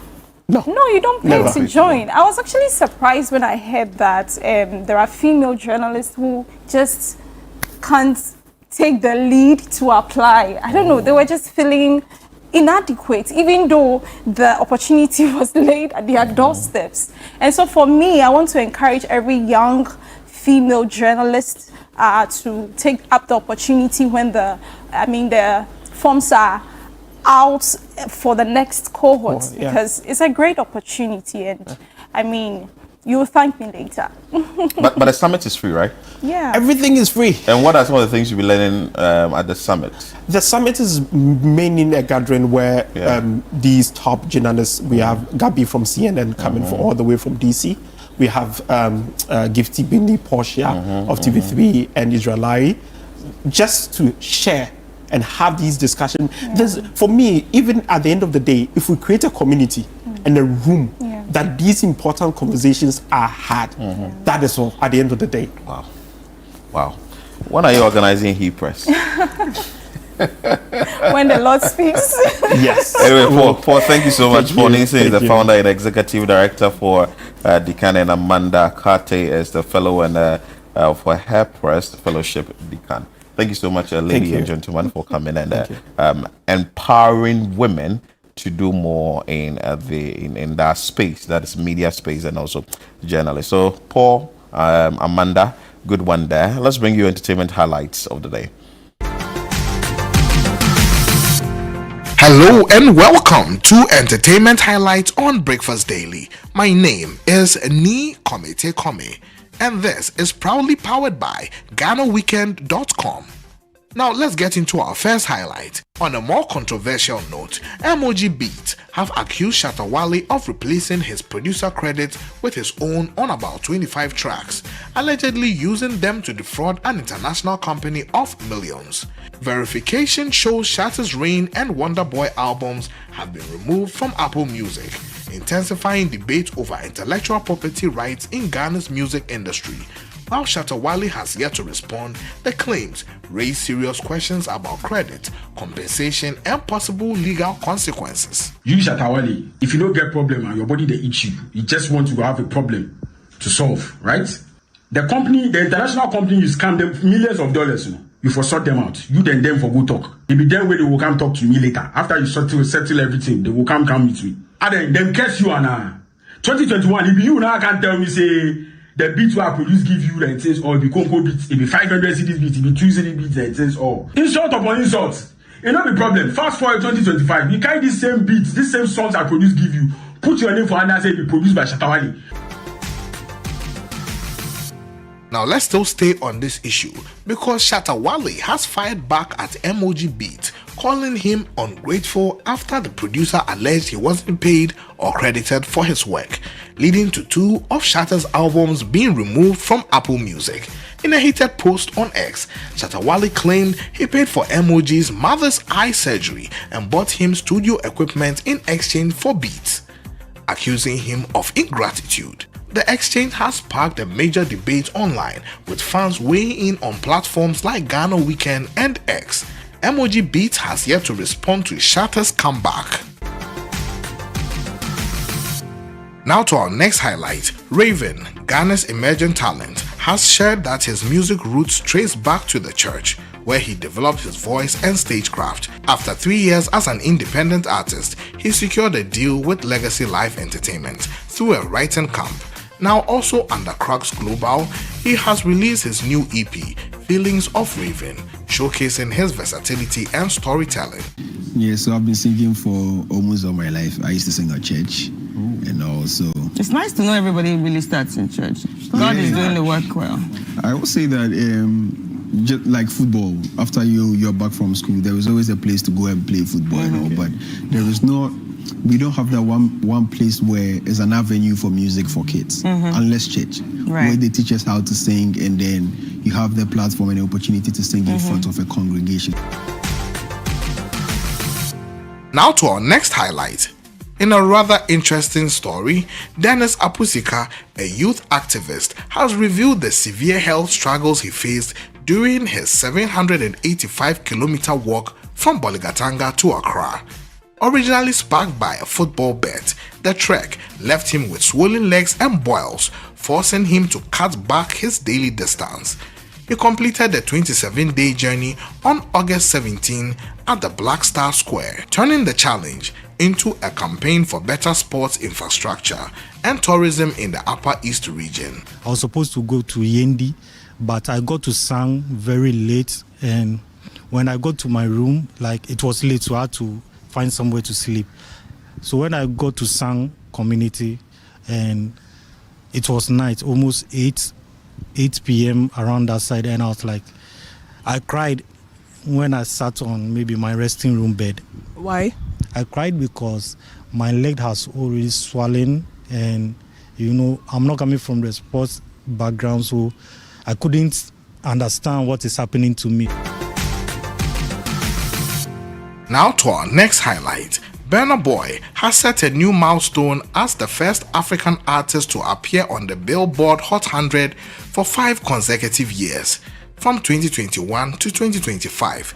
His latest entry comes from Ghana's track WGTF, debuting at number 94, bringing his total Hot 100 entries to 7, more than Wizkid and Thames, who each have 5. This achievement underscores Burna Boy's sustained global appeal, chart dominance, and growing influence as Afrobeat continues to penetrate mainstream international markets. Now you can get details and updates of these stories when you visit GhanaWeekend.com. Have you visited GhanaWeekend.com today? Do that now. Now let's check out Channel 1 TV's Top 10 Countdown. Number 10.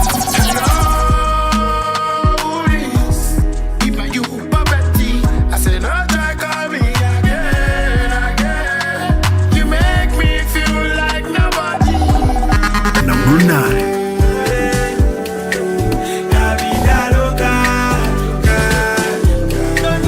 Every day Even when you're mad at me, I'm loving your posture. And I dream me besides our brothers and notes. Number 8. Shake it to the max. The DJ please turn up the bass to the max. Please just rewind, let me shake it to the max. Number 7. Problem there. Let I call Jesus. I know late. A big man know the ball on me. And I want your face. Number 6. Now give me that speed. Now give me composure. What money can do, more money can do.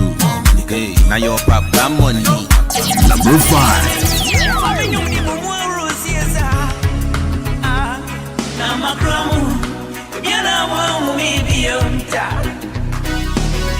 Number 4.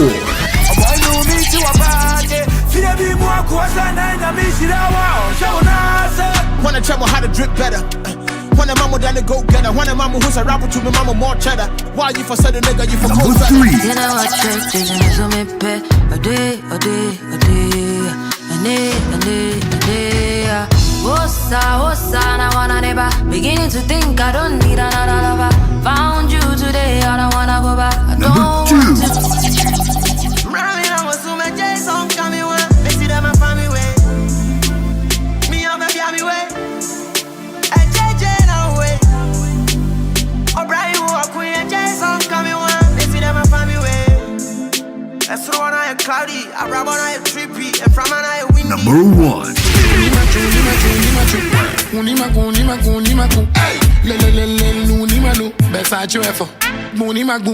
One side, shoulder, shoulder, one side, shoulder, shoulder, one side, shoulder, one side, shoulder,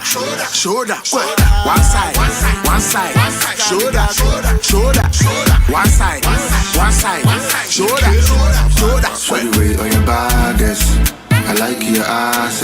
This is the Channel 1 Countdown.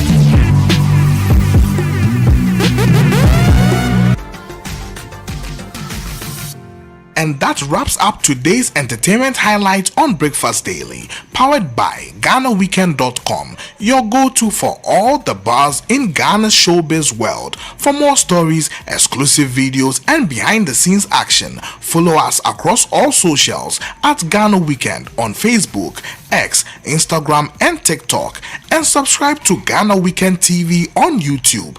I am Ni Komite Kome. Catch you same time tomorrow. Until then, keep it locked, keep it Ghana Weekend, and keep it entertainment. All right, so keep it locked on Ghana Weekend. So go visit GhanaWeekend.com for more entertainment. And do not forget to follow them on social media, even on YouTube, Instagram, and YouTube for all updates and extra shows that they have right there. Now it's time for us to talk about the This is Ghana exhibition 2025. It's right in the corner. It's on the 6th to the 7th. And in the studio with us is David Kweku-Sechi, who's the marketing and communications executive right here at Channel 1 TV and City 97.3 FM. And of course, used to be my co-host right here on Breakfast Daily. What's up, David? Yeah, I'm all right. How are you? Fine. Good. So how are preparations coming up? Well, we're ready. Pretty much, we're ready. Just waiting for the day.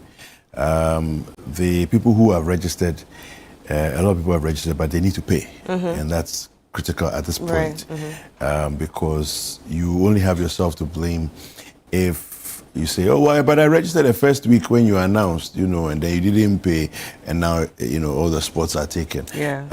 The thing is, a lot of people have the mind that there's a deadline, but we don't work with that. There's nothing like a deadline. Because when it's full, then it's full. If it happens to be full tomorrow, it's full. If it happens to be full by weekend, it's full. There's nothing like a deadline. The deadline is whenever it is full, then it's full. Yeah, and that's the end. Yeah, so, and even some of the slots are already filled up. Right. Yeah. So what kind of companies have signed up already, and even the ones that have paid? Let's talk about the people that have paid. What kind of products or services are we looking at, or what category of businesses have signed up? In every category, people have already signed up. All across board. So from your SMEs, from your startups, your SMEs, all the way through to the big companies. The people have signed up in all these sectors. But this is a very big event. Okay, so it's open to a lot of people. We're looking at, having in excess of 100 different companies present, so there's still room for more people to come in, but those who have registered especially, I would like to just prompt them that just make sure that you sort out your payment. Yeah. Registering alone without payment is not a guarantee that you have a spot. Right. Yeah. So this is not the first time we're actually coming up with This is Ghana exhibition. This is our 10th year, by the way. Yeah, this is our 10th year. So what are we to expect? What's going to be different from the last one, from the last two ones? Well, I mean, first of all, we are in a different venue. Okay, it's a much bigger venue, much bigger venue, which also then affords us a lot more room to move around, and so the vendors and exhibitors, and it's two things. So you are both exhibiting and vending, know. So it's not just, you're not just there as an exhibitor, but you're an exhibitor as well as a vendor. But they will have ample space to do their setup, without having to feel claustrophobic, Then again, for the patrons who pass through to see the products and buy stuff, they will have a lot more comfortable experience because there's a lot more room, in the space where we are set up. I mean, if you think back to what happened with AgriFair at that same venue, there was a lot more room to move around and all that.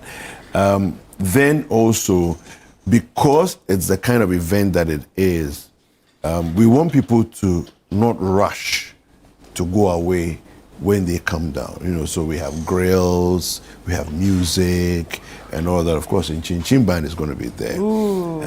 And then, of course, we have grills and drinks, so that you can take your time and enjoy, the fair without rushing and feeling like, look, I need to go and sort out the kids. No, the kids can come, and then they can also enjoy themselves as well. Yeah. Wow, that's very interesting. And our sponsors, and any special things that they have for us? Well, yeah, I mean, we have, and you see, the kind of sponsors that are on board already gives you a sense of the caliber of event it is, because your sponsors always sort of indicate to you who is it that believes in what you're doing, and so this year, so far, we have MTN, we have EcoBank, LTN, biggest telco in the space, EcoBank, biggest bank in the space, Side Hustle from EK Brand Consult. We also have Built Financial Technologies. We have Twelem Industrial Company Limited. We have Ghana Enterprises Agency. Right. We have Ghana Export Promotion Authority. And then we have Ghana Exim Bank, and to have these governmental organizations involved at this level also gives credence to the kind of event it is, that we have. And so they will be there. They will be showcasing what it is that they have. And then, of course, we can't give everything away. But yes, there will be goodies as well. Right. Yeah. So what is it that you like about This is Ghana exhibition? What is it that you always take away? I particularly feel that watching over the years, we've pushed the envelope time and again in terms of the quality of finishing. So we look at the finishing of the products, the quality of the packaging. It's very important, because we live in a country and in a region of the world where people are very suspicious of the quality of our products. I'm not talking about outsiders. I'm talking about we ourselves. We are very suspicious, and so we always have this preference to import from other jurisdictions. And we justify it by saying that it's better quality than what we have. Now, to a large extent, over the years, that has been true.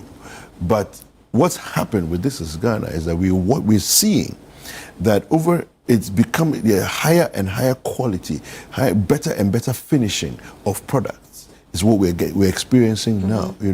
All the way from your chocolate confectionaries, things like plantain chips, the snacks, and those kinds of things. If you look at the finishing, the packaging, it's amazing. Yeah. That these products can be on any shelf anywhere in the world, and they will match up. And indeed, some of these products are actually on shelves globally, right? Already as it is, thanks to not just the innovation of the individuals alone, but then you have people like GEPA who have been involved in trying to help people, startups and small-scale businesses push their products into other jurisdictions. You go into places like, we had during Agri-Fair, we had Blue Skies come and exhibit, and they were telling us about how their products are on mainstream shops, all over in Europe, in England, in America, mainstream shops, so and it's from Ghana. Yeah, and right from here. So we are at that point where we can be proud of ourselves to say that the quality of the product, the quality of the packaging, and the finished look of the products is as international as any other anywhere else. Right. So any final words to the viewers? Well, I mean, come ready because there are things you would want to buy. There are things you want to spend money on. So come with your pockets full. You don't need to rush to pass through when you come. Of course, it's 2 days, so you can do the first day. You can also come back and spend a bit more time on the second day.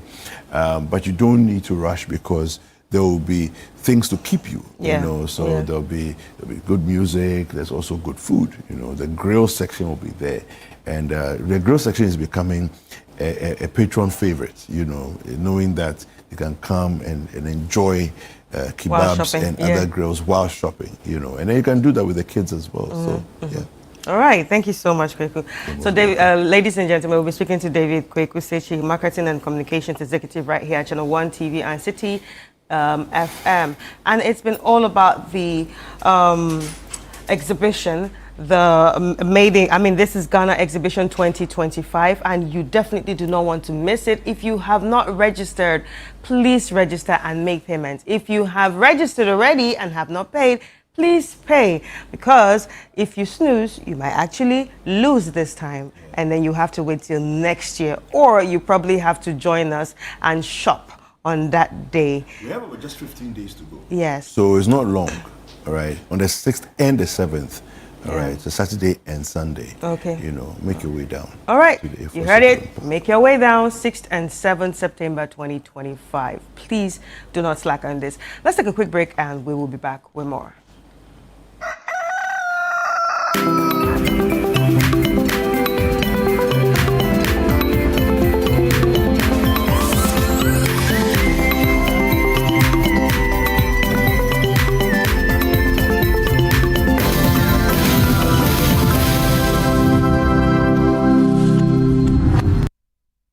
Looking for a one-stop shopping destination for all things made in Ghana? Eager to experience a remarkable fair that showcases the richness, creativity, and innovation behind Ghanaian products and services? Then get ready for the This is Ghana Exhibition 2025. The This is Ghana Exhibition highlights the brilliance of Ghanaian entrepreneurs, artisans, and businesses who continue to shape the narrative of homegrown excellence. This is Ghana's biggest trade fair and exhibition, bringing together SMEs, startups, research and manufacturing sectors, indigenous corporate bodies, and local creatives in one exciting space. The This is Ghana Exhibition 2025. Come explore, engage, and be inspired by the businesses and brands that are redefining Made in Ghana across every sector. The dates: Saturday the 6th and Sunday the 7th of September 2025. Time is 10 a.m. through to 5 p.m. each day. The venue is the A4 Sutherland Children's Park. For inquiries or participation details, call us on 0205 973 973. The This is Ghana Exhibition 2025 is powered by Channel 1 TV and 97.3 City FM, and is proudly sponsored by MTN, EcoBank, Side Hustle by EK Brand Consult, Build Financial Technologies, 20M Industrial Company Limited, Ghana Enterprises Agency, Ghana Export Promotion Authority, and Ghana Exim Bank.